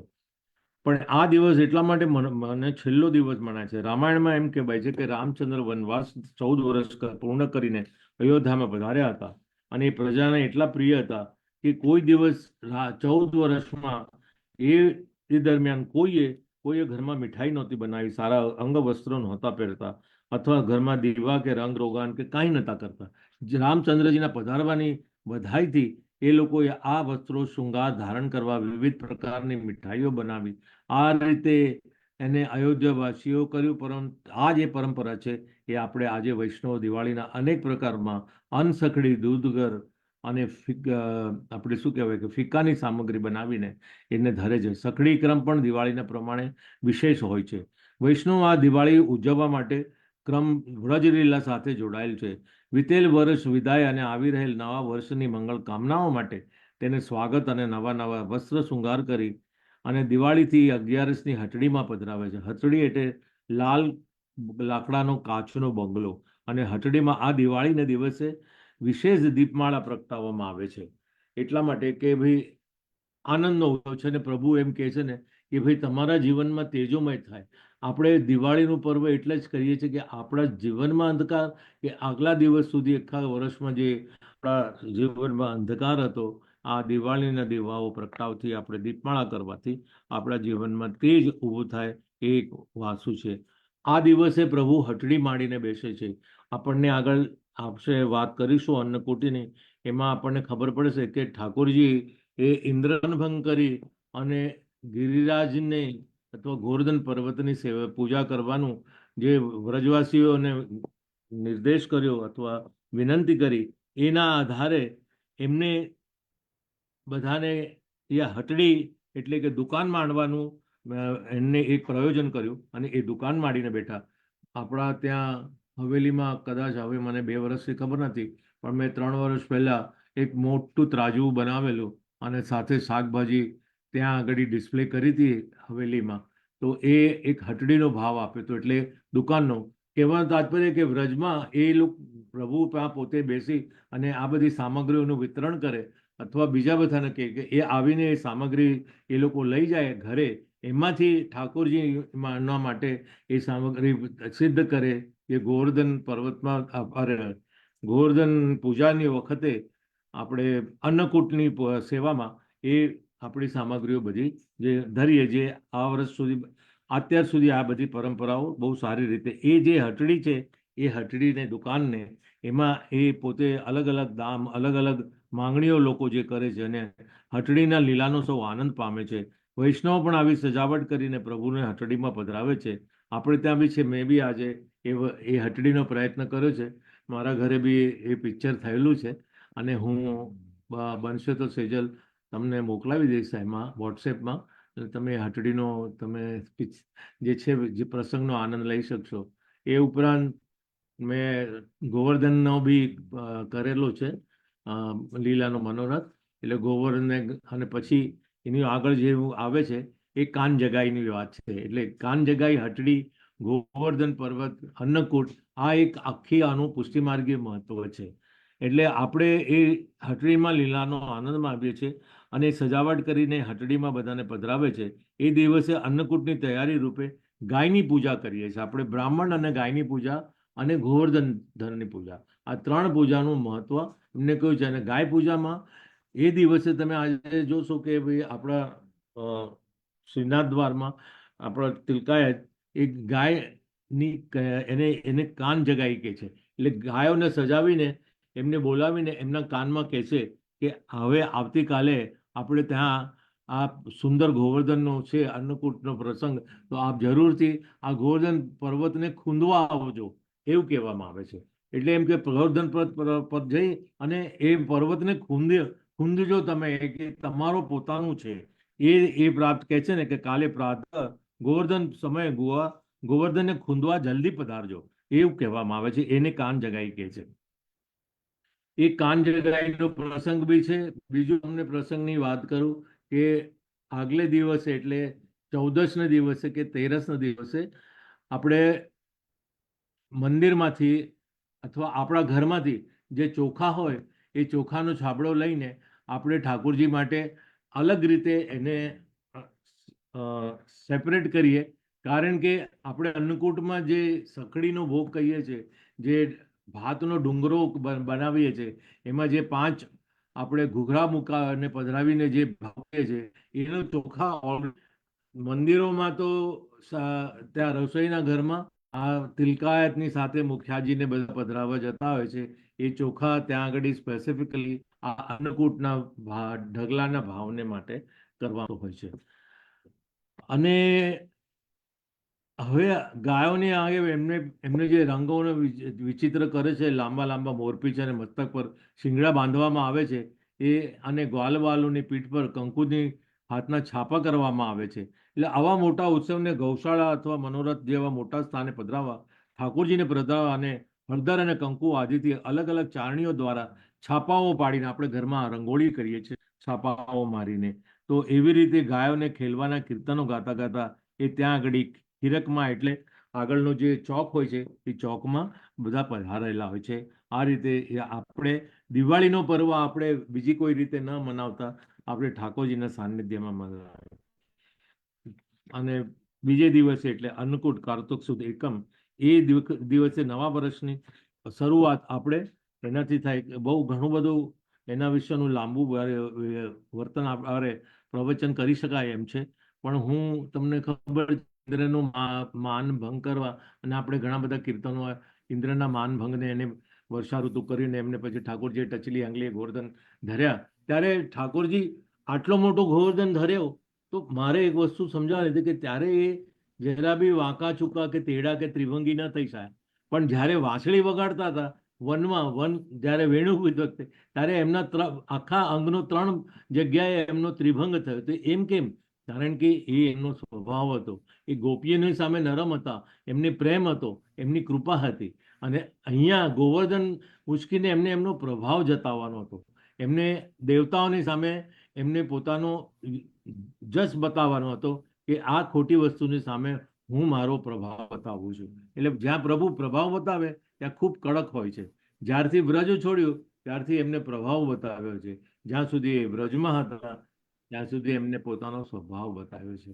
ત્યાં એ નરમ હોય છે, ત્યાં એકદમ કુવળા હોય છે, ત્યાં પ્રેમી હોય છે, ત્યાં લાડ કરતા હોય છે યશોદાની પાસે. એ આ સ્વભાવ અને પ્રભાવની એક વાત છે. અહીંયા ઘણી બધી વાત કરી શકાય એમ છે ગિરિરાજની, અને હરિદાસ વર્ય કહેવાય છે. અને એની માટે એ હરિદાસ એટલે ગોવર્ધન પર્વત કેટલી જગ્યાએ નરમ ફળ ફૂલ બધાને ટોટલ પોષણ આખો વ્રજ એના પર નિર્ભર હતું, માટે એની સેવા કરવાની આવે છે. આ હતું આપણા ગોવર્ધનધર અને આપણે અન્નકૂટની સેવા. એમાં 56 ભોગ ધરાવાય, એટલે જેટલી સામગ્રી જે હટડીમાં હતી એ સામગ્રી બધી લઈ ગોપીઓ બધા વ્રજ ભક્તો એ બધી સામગ્રી ત્યાં સખડી અનસખડી અને દૂધગર એ બધી પધરાવવા આવે છે.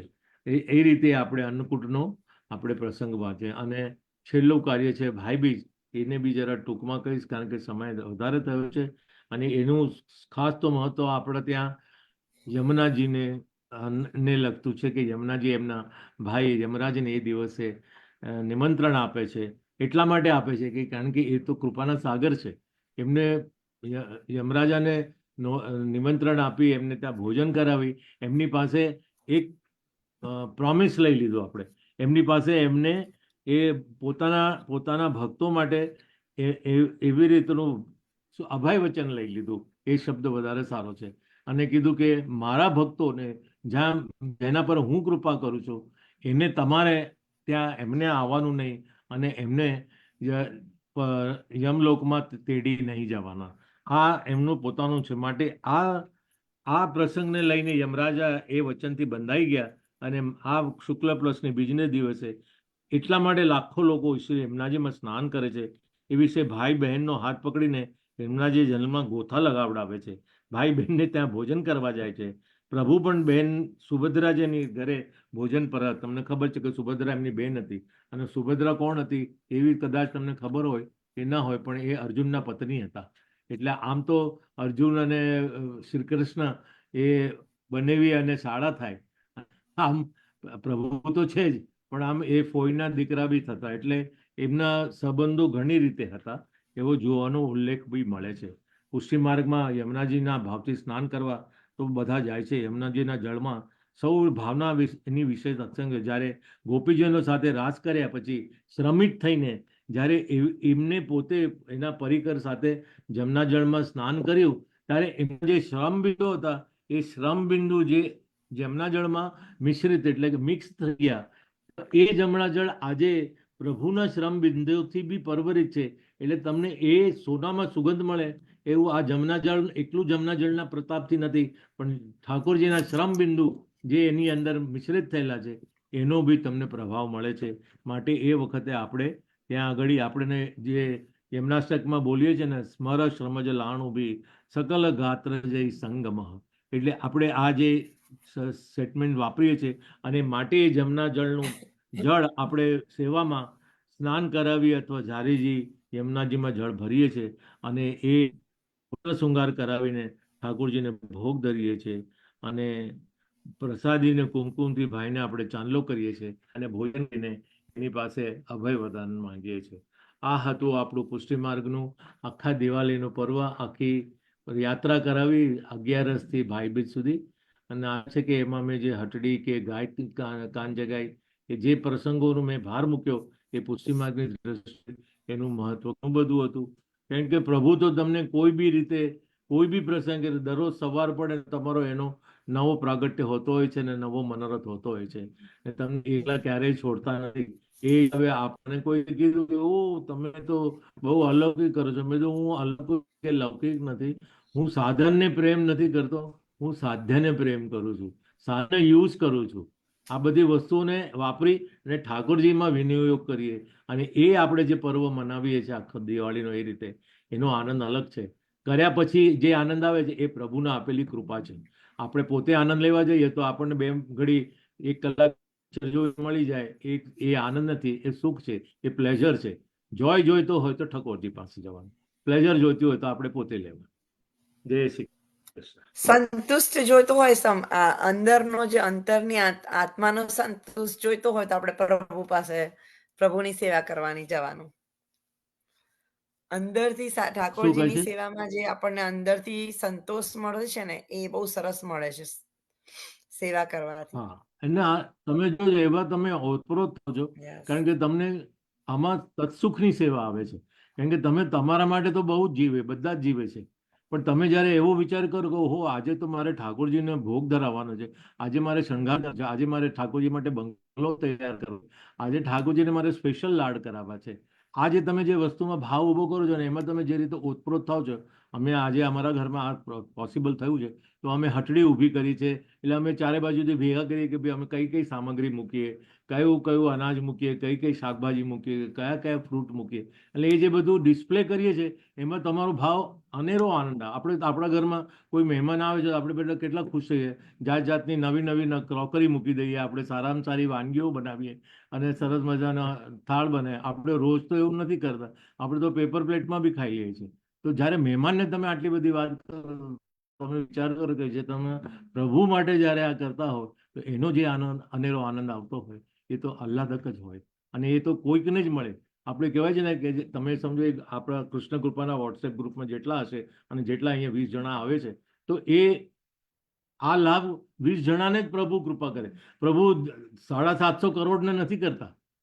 એ ખરેખર જે આમાં પ્રભુને ગમે છે અને પ્રભુ માટે જે માંગે છે એના રસો વૈસ લે છે એને જ પ્રભુ જ લિસ્ટમાં ગણે છે અને માટે જ તમને અહીંયા આપે છે. એટલે બધાને આ વસ્તુનો સ્વાદ મળતો નથી.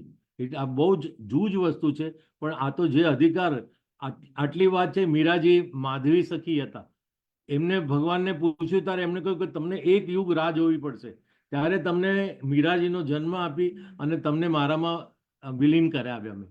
એટલે તમે એમ સમજો કે આજે તમે ભગવાનની સેવા કરી અને કાલ સવારે તમને એનો આનંદ મળી ગયો, એ નથી થવાનું. તમારે તો એના માટે બહુ જ કપરી વ્યવસ્થા અને મહેનત કરવી પડે. કારણ કે પહેલા તો એ યોગમાં આવીને તમને અટકાવી જશે અને તમને ગુમરાહ કરી નાખશે. એટલે ઠાકોરજી પાસે પહોંચતા પહેલા તમારે તો બહુ જ ઇન્વોલ્વમેન્ટ કરવું પડે તો જ તમે આજે ભગવાન પાસે પહોંચી શકો. ભગવાન કોઈ ઇઝીલી અવેલેબલ વસ્તુ નથી. ભલે તમારો નાથ છે, જગતનો નાથ છે, બહુ કૃપાળુ છે, પણ તમારો ભાવ હશે એને. બાકી આ તમે જે વસ્તુઓ સોંપો છો એનાથી એમને કોઈ મતલબ નથી. કારણ કે એ તેરા તુજકો અર્પણ છે. તમે એને 10 કરોડ રૂપિયા આપશો તો બી તમે એ જ કહેશે કે ભાઈ મેં તને આપ્યું ને તે મને પાછું આપ્યું, તે નવું શું બનાવ્યું છે. એટલે આ આપણે સાચી જે વાત છે. આનંદ લઈએ છીએ ને આ તહેવાર મનાવીને એની ખરેખર બહુ જ ઇમ્પોર્ટન્સ છે. અને આ કરવામાં એક તમે રેગ્યુલર દિવાળી કરો ઠાકોરજી વગર અને તમે ઠાકોરજી સાથે દિવાળી કરો, એ બેનો ડિફરન્સ તમે જ્યારે કરશો ત્યારે તમને એનો ખરેખર આનંદ આવશે. જય શ્રી કૃષ્ણ. બહુ સરસ ટોપિક હતો. પરફેક્ટ ટાઈમિંગ એ પરફેક્ટ ટોપિક હતો. વેરી ગુડ મને બહુ ટોપિક. આનંદ છે થેન્ક યુ. કારણ કે મને આવું બધું વાતો કરવાનું મળે છે તો મને ઘણો ઘણો આનંદ. કારણ કે સાંભળવાળા બી ઘણા વૈષ્ણવ જીવો છે અને સુંદર છે આ શ્રી પ્રસંગ. કૃષ્ણ, એટલે નમો વર્ષના જય Shri Krishna, happy new year, happy new happy new year. Year. Jai Shri Krishna. આપણે Happy New Year. ગીતાજીના શ્લોક્સ લઈ લઈએ બધા. Let's go. સર્વ ચેપ્ટર વૈષ્ણવ. 17 નો શ્લોક નંબર 1. પદ્માબેન, જય શ્રી કૃષ્ણ.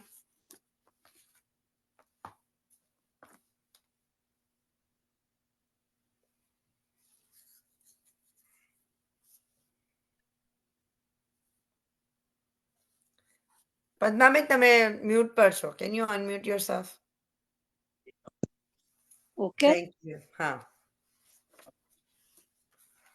એ શાસ્ત્ર વિધિ મુક્સૃજ્ય યજન્તે શ્રદ્ધયા વિંતા તેષા નિષ્ઠા તુ કા કૃષ્ણ સત્વમાહો રજસ્તમ.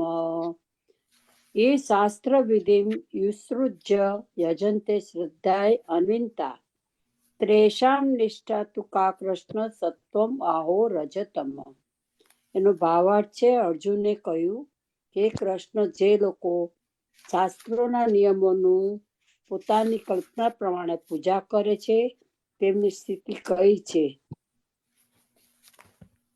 તેઓ સત્વગુણી છે, રજોગુણી છે કે તમોગુણી છે? ભાવાર્થ: ચોથા અધ્યાયના 39ના શ્લોકમાં કહ્યું છે કે અમુક વિશિષ્ટ પ્રકારની પૂજામાં નિષ્ઠાવાન મનુષ્ય ક્રમશઃ જ્ઞાનની અવસ્થા પ્રાપ્ત કરે છે અને શાંતિ તથા સમૃદ્ધિની સર્વોચ્ચ સિદ્ધાવસ્થા સુધી ઉન્નત થાય છે. 16મા અધ્યાયનો ભાવાર્થ એવો છે કે જે મનુષ્ય શાસ્ત્રોના નિયમોનું પાલન કરતો નથી તે અસુર છે, અને જે નિષ્ઠાપૂર્વક આ નિયમોનું પાલન કરે છે તે દેવ છે. હવે કોઈ શ્રદ્ધાવાન મનુષ્ય શાસ્ત્રમાં ન હોય, તેવા નિયમોનું પાલન હોય તો તેવી સ્થિતિ અર્જુનની આ શંકાનું નિવારણ કૃષ્ણ દ્વારા થવાનું છે. જે લોકો એક મનુષ્યને પસંદ કરીને ઈશ્વર તરીકે તેના ઉપર શ્રદ્ધા રાખે છે, શું તેઓ સત્વગુણમાં, રજોગુણમાં કે તમોગુણમાં પૂજા કરે છે? શું આવા લોકોને જીવનની સિદ્ધ અવસ્થામાં પ્રાપ્ત થાય છે?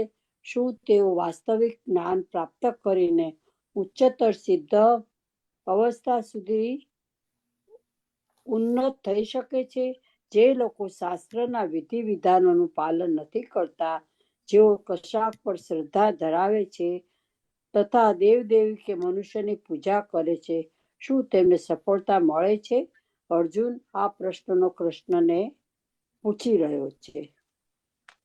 જય શ્રી કૃષ્ણ. જય શ્રી કૃષ્ણ. શ્લોક નંબર 2, લતાબેન. જય શ્રી કૃષ્ણ લતા આંટી. જય શ્રી કૃષ્ણ સર્વ વૈષ્ણવને. હેપી દિવાળી બધાને. હેપી દિવાળી.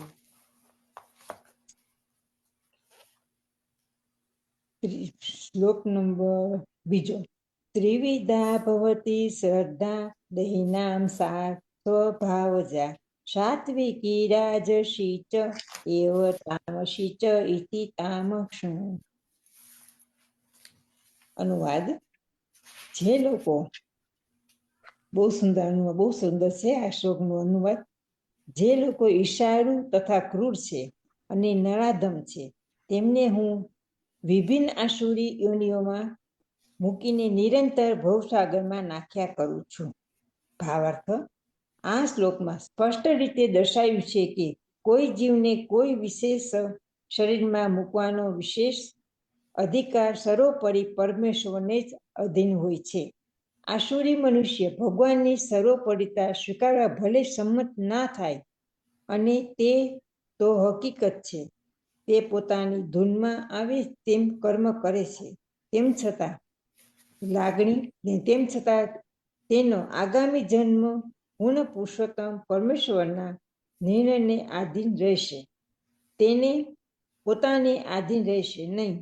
શ્રીમદ ભાગવતમાં 3જા સ્કંદમાં કહેવામાં આવ્યું છે કે મૃત્યુ પછી જીવને માતાના ગર્ભમાં મૂકવામાં આવે છે, જ્યાં સર્વોપરી શક્તિના નિરીક્ષણ હેઠળ તેને વિશેષ પ્રકારનું શરીર પ્રાપ્ત થાય છે. આ કારણથી જ ભૌતિક જીવનમાં આટલી બધી યોનિઓ જોવામાં આવે છે, જેવી કે પશુ, કીટ, મનુષ્ય વગેરે. આ બધું શ્રેષ્ઠ સત્તા અર્થાત પરમેશ્વર દ્વારા બધું ગોઠવાય છે. એ આકસ્મિક રીતે થતું નથી. અસુરો વિશે અહીં સાફ કહેવામાં આવ્યું છે કે તેમને સતત અસુરોના ગર્ભમાં મૂકવામાં આવે છે. એ રીતે તેઓ સદા ઈર્ષ્યાળુ રહે છે અને મનુષ્યોમાં સૌથી અધમ હોય છે. આવા અસુરી યોનિના મનુષ્યો સદા કામવાસના હોય છે. સદા હિંસક તથા દ્વેષી હોય છે અને સદા અપવિત્ર હોય છે. એવી અનેક જંગલી શિકારી માણસોને જાતિઓ હોય છે, જેને આસુરી યોનિવાળા ગણવામાં આવે છે. સર્વ વૈષ્ણવને જય શ્રી કૃષ્ણ. જય શ્રી કૃષ્ણ. શ્લોક નંબર 3, 17મા ચેપ્ટરનો. નીરવાંટી, જય શ્રી કૃષ્ણ. જય શ્રી કૃષ્ણ. સત્વાનુરૂપા સર્વસ્ય શ્રદ્ધા ભવતી ભારત. શ્રદ્ધામય અયમ પુરુષ યહ પદ્મસ્ય સ એવ સહ. અનુવાદ. હે ભરતપુત્ર, પ્રકૃતિના વિભિન્ન ગુણો હેઠળ મનુષ્યના અસ્તિત્વ પ્રમાણે તે એક વિશેષ પ્રકારની શ્રદ્ધા વિકસિત કરે છે. જીવે સ્વયં અર્જિત કરેલા ગુણો અનુસાર જે તેને અમુક વિશેષ શ્રદ્ધાયુક્ત કહેવામાં આવે છે. દરેક મનુષ્યો એક ખાસ પ્રકારની શ્રદ્ધા હોય છે, પછી ભલે ગમે તે હોય, પરંતુ તેણે મેળવેલા સ્વભાવ અનુસાર તેની શ્રદ્ધા સાત્વિક, રાજસી કે તામસી કહેવાય છે. એ રીતે તેની વિશેષ પ્રકારની શ્રદ્ધા પ્રમાણે જ તે અમુક લોકોનો સંગ કરે છે. હવે વાસ્તવિક હકીકત તે એ છે કે 15મા અધ્યાયમાં કહેવામાં આવ્યું છે તેમ પ્રત્યેક જીવ મૂળે પરમેશ્વરનો અંશ છે. તેથી મૂળભૂત રીતે સર્વગુણોથી પર હોય છે, પરંતુ જીવ જ્યારે પૂર્ણ પુરુષોત્તમ પરમેશ્વર સાથેના પોતાના સંબંધને ભૂલી જાય છે અને બદ્ધ જીવનમાં ભૌતિક પ્રકૃતિના સંસર્ગમાં આવે છે, ત્યારે તે વિભિન્ન પ્રકારની પ્રકૃતિના સંગ દ્વારા પોતાની સ્થિતિ નિર્માણ કરે છે. પરિણામે પ્રાપ્ત થતી કૃત્રિમ શ્રદ્ધા તથા અસ્તિત્વ કેવળ ભૌતિક હોય છે. મનુષ્ય ભલે જીવનની કોઈ ધારણા કે દેહભાવથી દોરવાતો હોય, છતાં મૂળમાં નિર્ગુણ અથવા ગુણાતીત હોય છે. માટે પરમેશ્વર સાથેના સંબંધને પુનઃસ્થાપિત કરવા માટે તેણે ભૌતિક સંસર્ગ દોષમાંથી વિશુદ્ધ થવું પડે છે. નિર્ભય થઈને પાછા વળવાનો એકમાત્ર માર્ગ તે જ છે કૃષ્ણ ભાવનામૃત. જો મનુષ્ય કૃષ્ણ ભાવનામૃત હોય તો સિદ્ધાવસ્થામાં ઉન્નત થવા માટેનો એ સુરક્ષિત માર્ગ છે. જો મનુષ્ય આત્મ સાક્ષાત્કારના આ માર્ગને અપનાવતો નથી તો તે નિશ્ચિતપણે પ્રકૃતિના ગુણોનો પ્રભાવ દ્વારા દોરવાતો રહેશે. આ શ્લોકમાં શ્રદ્ધા શબ્દ મહત્વપૂર્ણ છે. શ્રદ્ધા અર્થાત વિશ્વાસ મૂળે સત્વગુણમાંથી ઉત્પન્ન થાય છે. મનુષ્યની શ્રદ્ધા કોઈ દેવમાં કોઈ ઉપજાવેલા ઈશ્વરમાં કે કોઈ મનોજન્ય વિચારમાં હોઈ શકે. મનુષ્યની પ્રબળ શ્રદ્ધા ભૌતિક સાત્વિકતાના કાર્યોને ઉત્પન્ન કરનારી ધારવામાં આવે છે, પરંતુ ભૌતિક જીવનમાં કોઈ કાર્યો સંપૂર્ણપણે શુદ્ધ થયેલા હોતા નથી.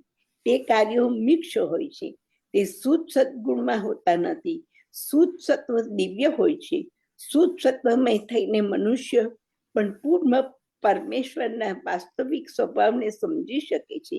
પ્રાકૃત ગુણના સંસર્ગ દોષથી દૂષિત થવા પાત્ર હોય છે.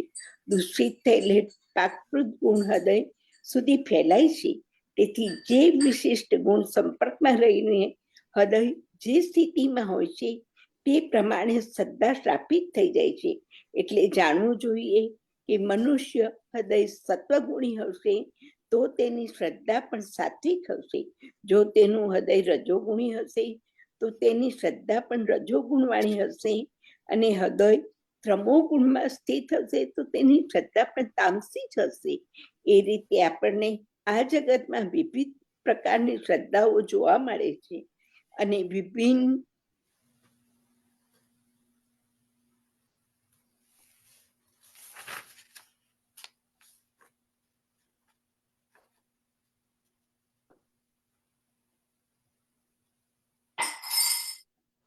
અને વિભિન્ન પ્રકારની શ્રદ્ધાઓને અનુસરીને વિભિન્ન પ્રકારના ધર્મ હોય છે. ધાર્મિક શ્રદ્ધા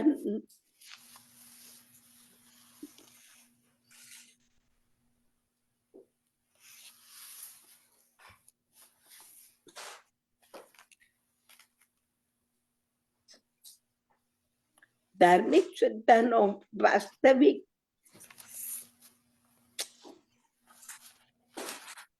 વાસ્તવિક સિદ્ધાંત ગુણમાં સ્થિર હોય છે, પરંતુ હૃદય બાબર પરંતુ હૃદય કુલુષિત રહેતું હોવાથી વિવિધ પ્રકારના ધાર્મિક સિદ્ધાંત જોવામાં આવે છે. એ રીતે વિવિધ પ્રકારની શ્રદ્ધા અનુસાર વિવિધ પ્રકાર હોય છે. જય શ્રી કૃષ્ણ. જય Shri Krishna. Thank you so much. શ્લોક નંબર 4, લલિતાબેન. જય શ્રી કૃષ્ણ લલિતાબેન.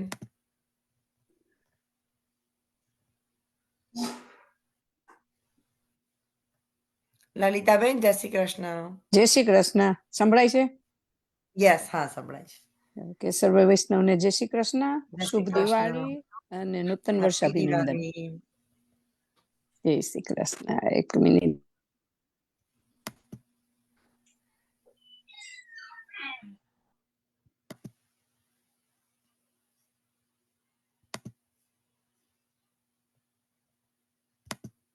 તમે મ્યુટ પર થઈ ગયું. લલિતાબેન મ્યુટ પર થઈ ગયું.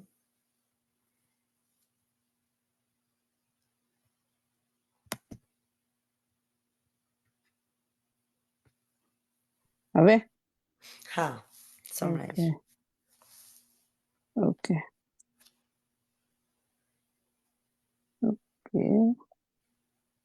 યજન્તે સાત્વિકાઃ દેવાન યક્ષરક્ષાંસી રાજસાઃ પ્રેતાન ભૂતગણાન ચ અન્ય યજન્તે તામસાઃ જનાઃ. એનો અનુવાદ: સત્વગુણી મનુષ્યો દેવોને પૂજે છે, રજોગુણી મનુષ્ય અસુરોની પૂજા કરે છે અને તમોગુણી લોકો ભૂત પ્રેતને પૂજે છે.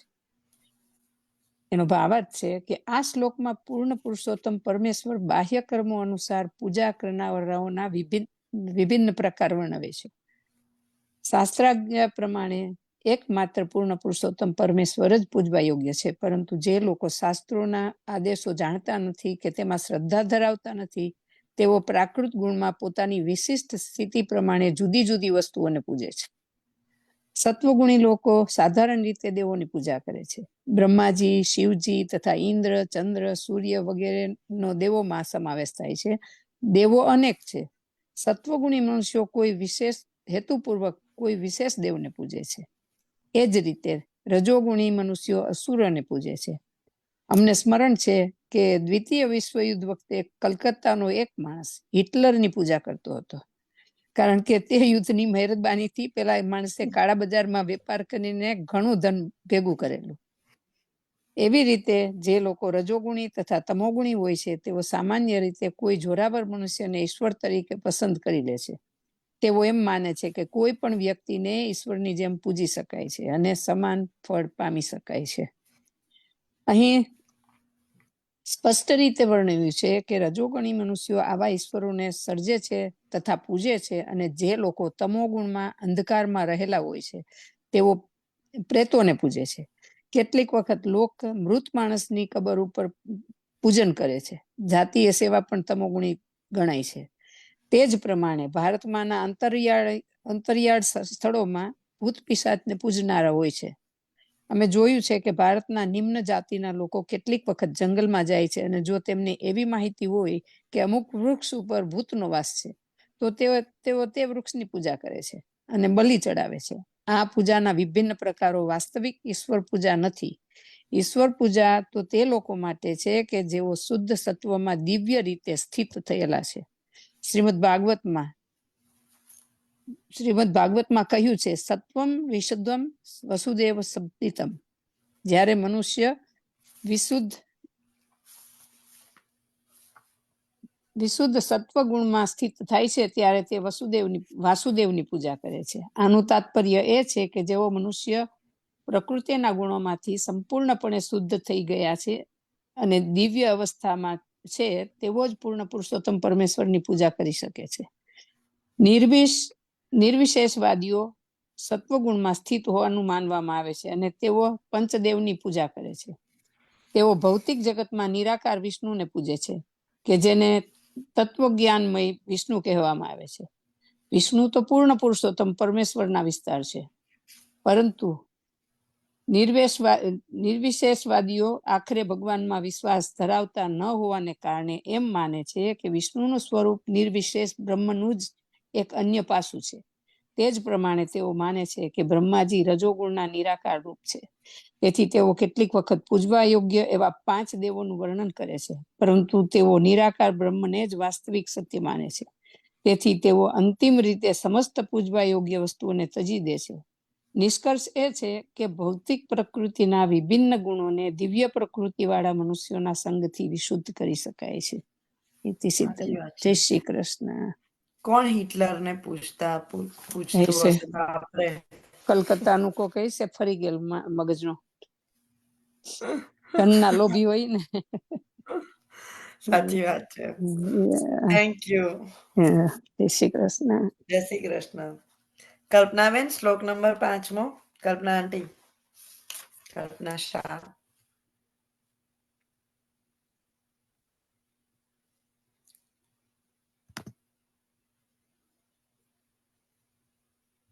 જય શ્રી કૃષ્ણ કલ્પના આંટી.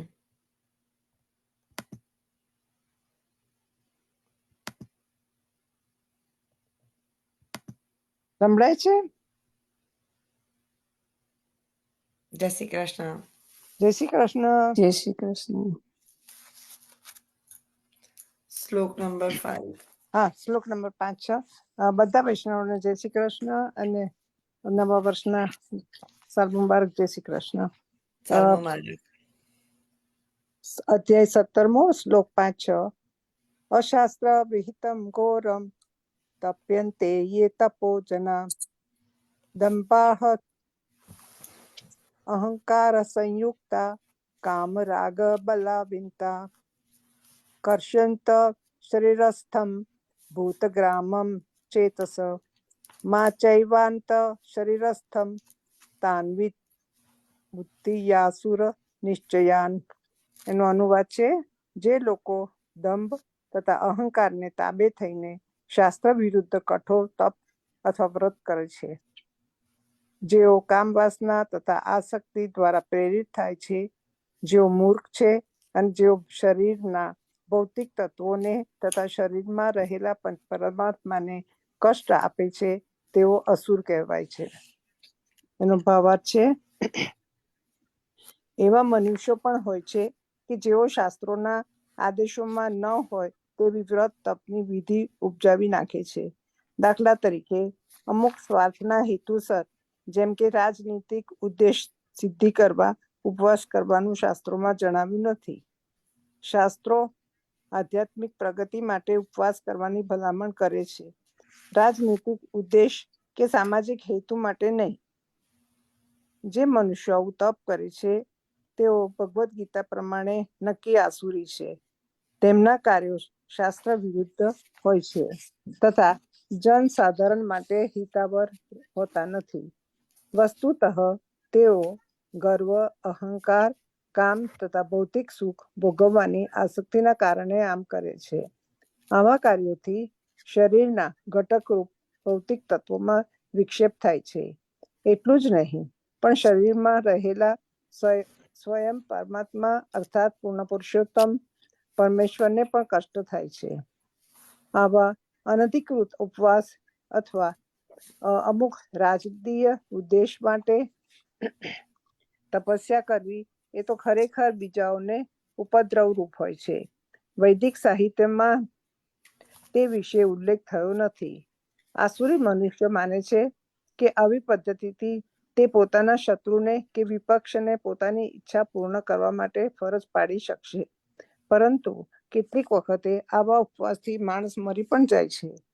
આવા કાર્યો પરમેશ્વરને માન્ય નથી અને તેઓ કહે છે કે જે લોકો તેમાં પ્રવૃત્ત થાય છે તેઓ અસુરો છે. આવું પ્રદર્શન ભગવાનના અપમાનરૂપ હોય છે, કારણ કે તે વૈદિક શાસ્ત્રોનું ઉલ્લંઘન કરીને કરવામાં આવે છે. આ બાબતમાં અચેતસઃ શબ્દ મહત્વપૂર્ણ છે. સામાન્ય માનસિક સ્થિતિવાળા મનુષ્યોએ આ શાસ્ત્રોના આદેશોનું પાલન કરવું જોઈએ. જેઓ આવી સ્થિતિમાં નથી તેઓ શાસ્ત્રોની ઉપેક્ષા તથા અવજ્ઞા કરીને તપસ્યાની પોતાની પદ્ધતિ ઉપજાવી કાઢે છે. મનુષ્ય આસુરી લોકોના અંતિમ પરિણામને હંમેશા યાદ રાખવું જોઈએ, જે વિશે પાછલા અધ્યાયમાં જણાવેલ છે. ભગવાન આવા લોકોને આસુરી મનુષ્યને ત્યાં જન્મ લેવાની ફરજ પાડે છે. પરિણામે તેઓ ભગવાન સાથેના પોતાના સંબંધને જાણ્યા વિના જન્મોજન્મ આસુરી જીવનમાં જ રહે છે. પરંતુ જો આવા મનુષ્યો વૈદિક જ્ઞાનના માર્ગે દોરી જનાર સદગુરુનું માર્ગદર્શન પામવા જેટલા ભાગ્યશાળી બને તો તેઓ ભવબંધનમાંથી છૂટી જઈને અંતે પરમ ગતિ પ્રાપ્ત કરે છે. જય શ્રી કૃષ્ણ.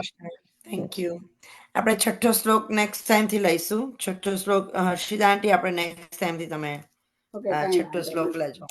આ 5-6 થઈ ગયો, 5-6 થઈ ગયો એટલે હવે 7મો જ આવશે. હા, કઈ નહીં, આપણે છઠ્ઠો ફરીથી લેવો હશે તો રિપીટ કરી શકીશું.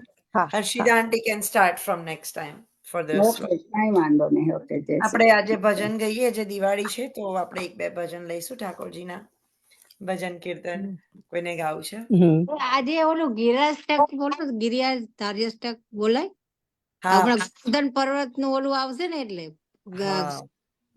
બોલું કે ટાઈમ લાગશે કે ભજન ગાઓ શ્યોર.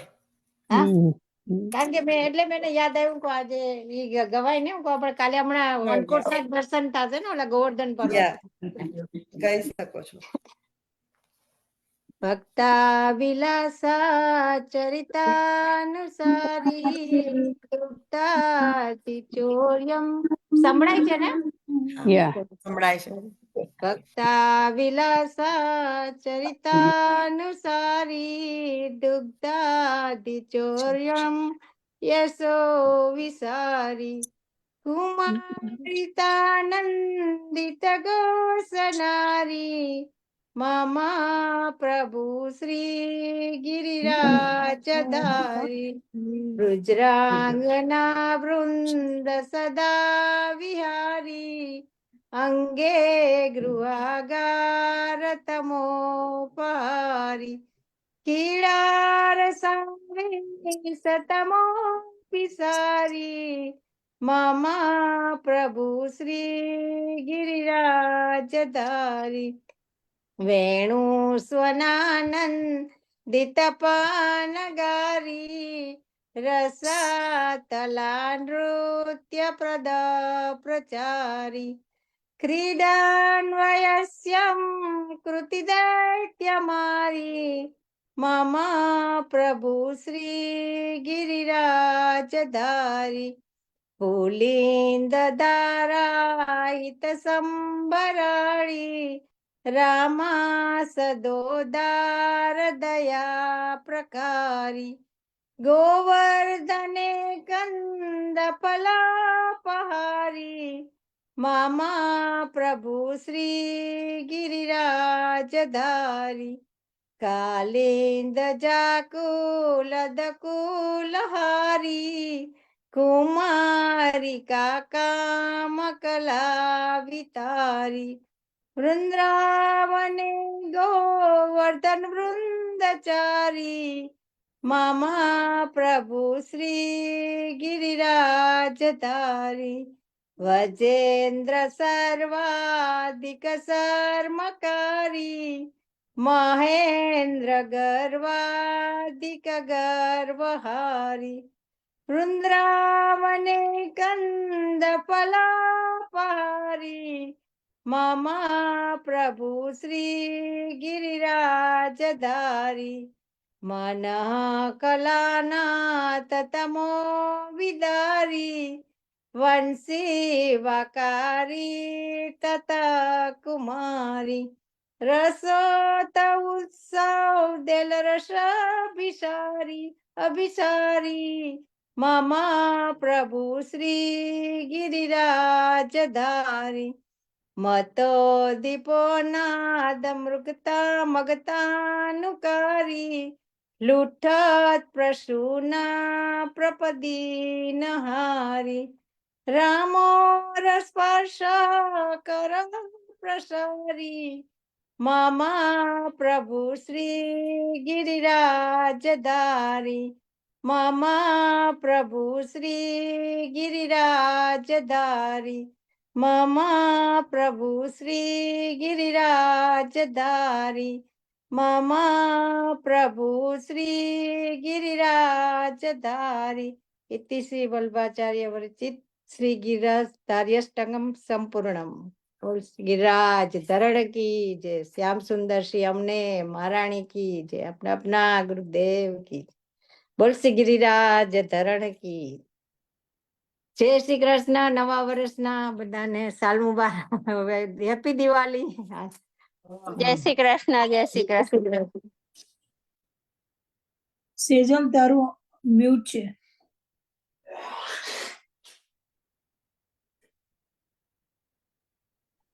સેજલ સેજલ હા, સંભળાય. ઓકે.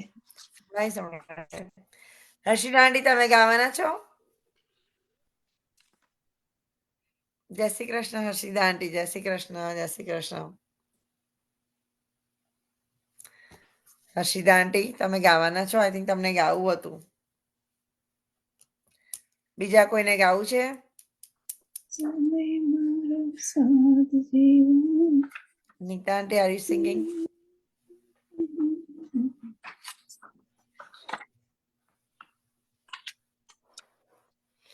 ના ગાવાના હોય તો ગાવું ભાવગીત, કોઈને ગાવું હોય તો ગાવું તો જો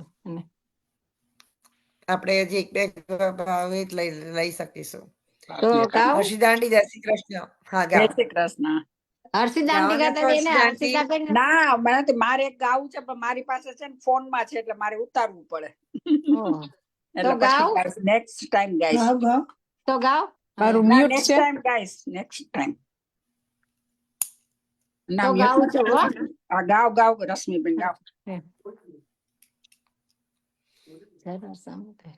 મને વહેલો જગાડજે મૈયા, મારે ચાર વીચે છોટી છોટી ગૈયા, અમે જમુના કિનારે મોજ માણશું, પછી મીઠી મીઠી મોરલી વગાડશું.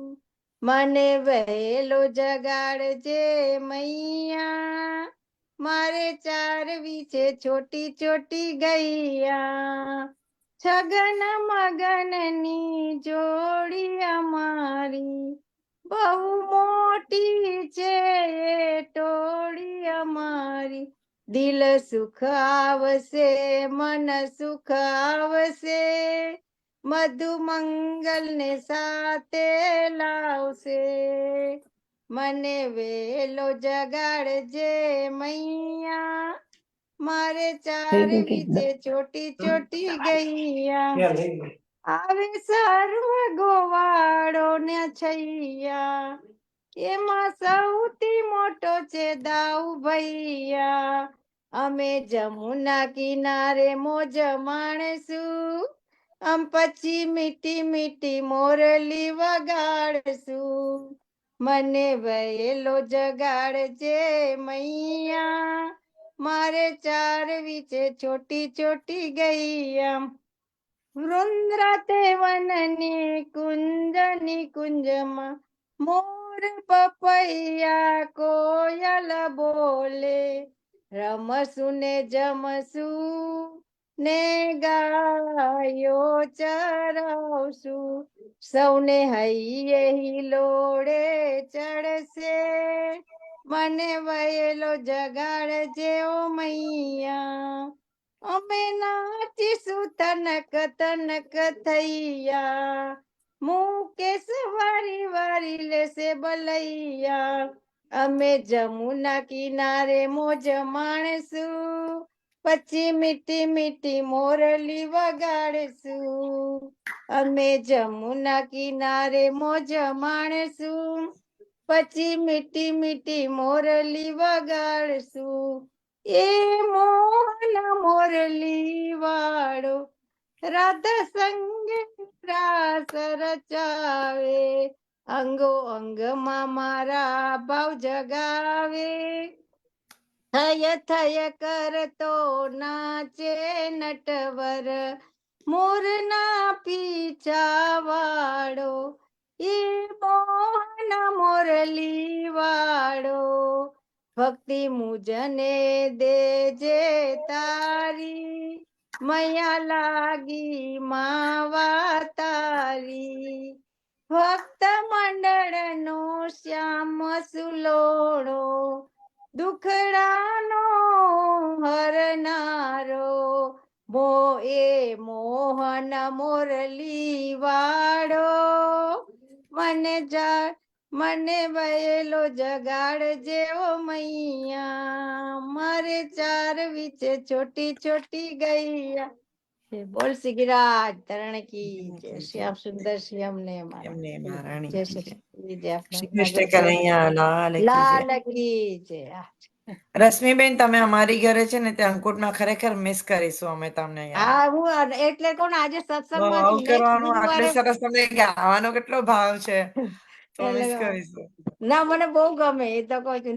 નેક્સ્ટ ગમે હા નેક્સ્ટ સેટરડે ગુરુવારે તો ફ્લાઇટ માં આવીશું. Okay okay, enjoy enjoy. Yeah એ તો કહો આવીને પાછા હું કહું એટલે આજે હું કહું મંગલ મંદિર થી જ આવ્યા હમણાં ચોપડા પૂજન ને ત્યાં એટલે સાડી પહેરેલી છે તમે યા એટલે જ એટલે પછી સાડી પહેરીને બેઠા છો દિવાળી હા ના એટલે મેં બદલાવી જ નથી. હું કહું પછી હું કહું લાવ આજ તો સત્સંગ છે. સત્સંગે છે ના સાચી વાત અને છે હું કહું દિવાળી તો. આવી તો ચાલુ થઈ ગયો તો એટલે પછી હું કહું રેવા દે. આપણે આશીર્વાદ લઈશું. ચક્ષુષા યા, છે યા. રીટા આંટી? રીટા આંટી ચક્ષુષા છે? ચક્ષુષા ઇઝ બિઝી ઇન પેકિંગ માં, એ કાલ સવારે નીકળે છે ને. હા ઓકે, કઈ નહીં, આપણે આશીર્વાદ હું ગાઉં છું. ઓકે. દ્રઢઈન ચરણ કેરો ભરોસો, દ્રઢઈન ચરણ કે વલ્લભ ચંદ્ર ચઢાવીન સબ જગ માજ અંધેરો, દ્રઢઈન ચરણન કેરો ભરોસો, દ્રઢઈન ચરણન કેરો.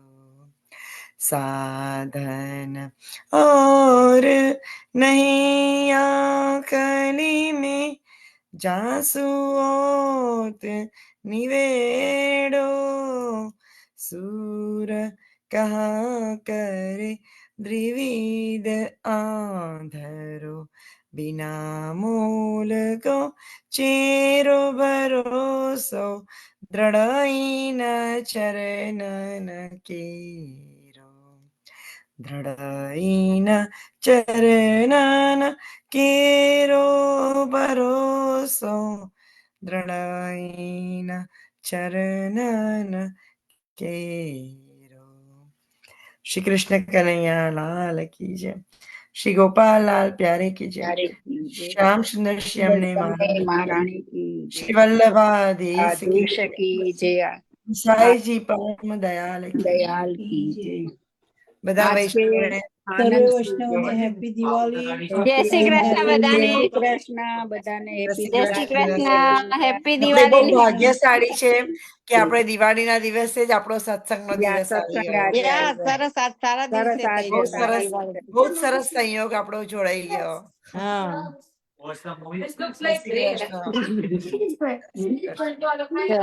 ચલો જય શ્રી કૃષ્ણ. દિવાળીના જય શ્રી કૃષ્ણ. હેપી દિવાળી.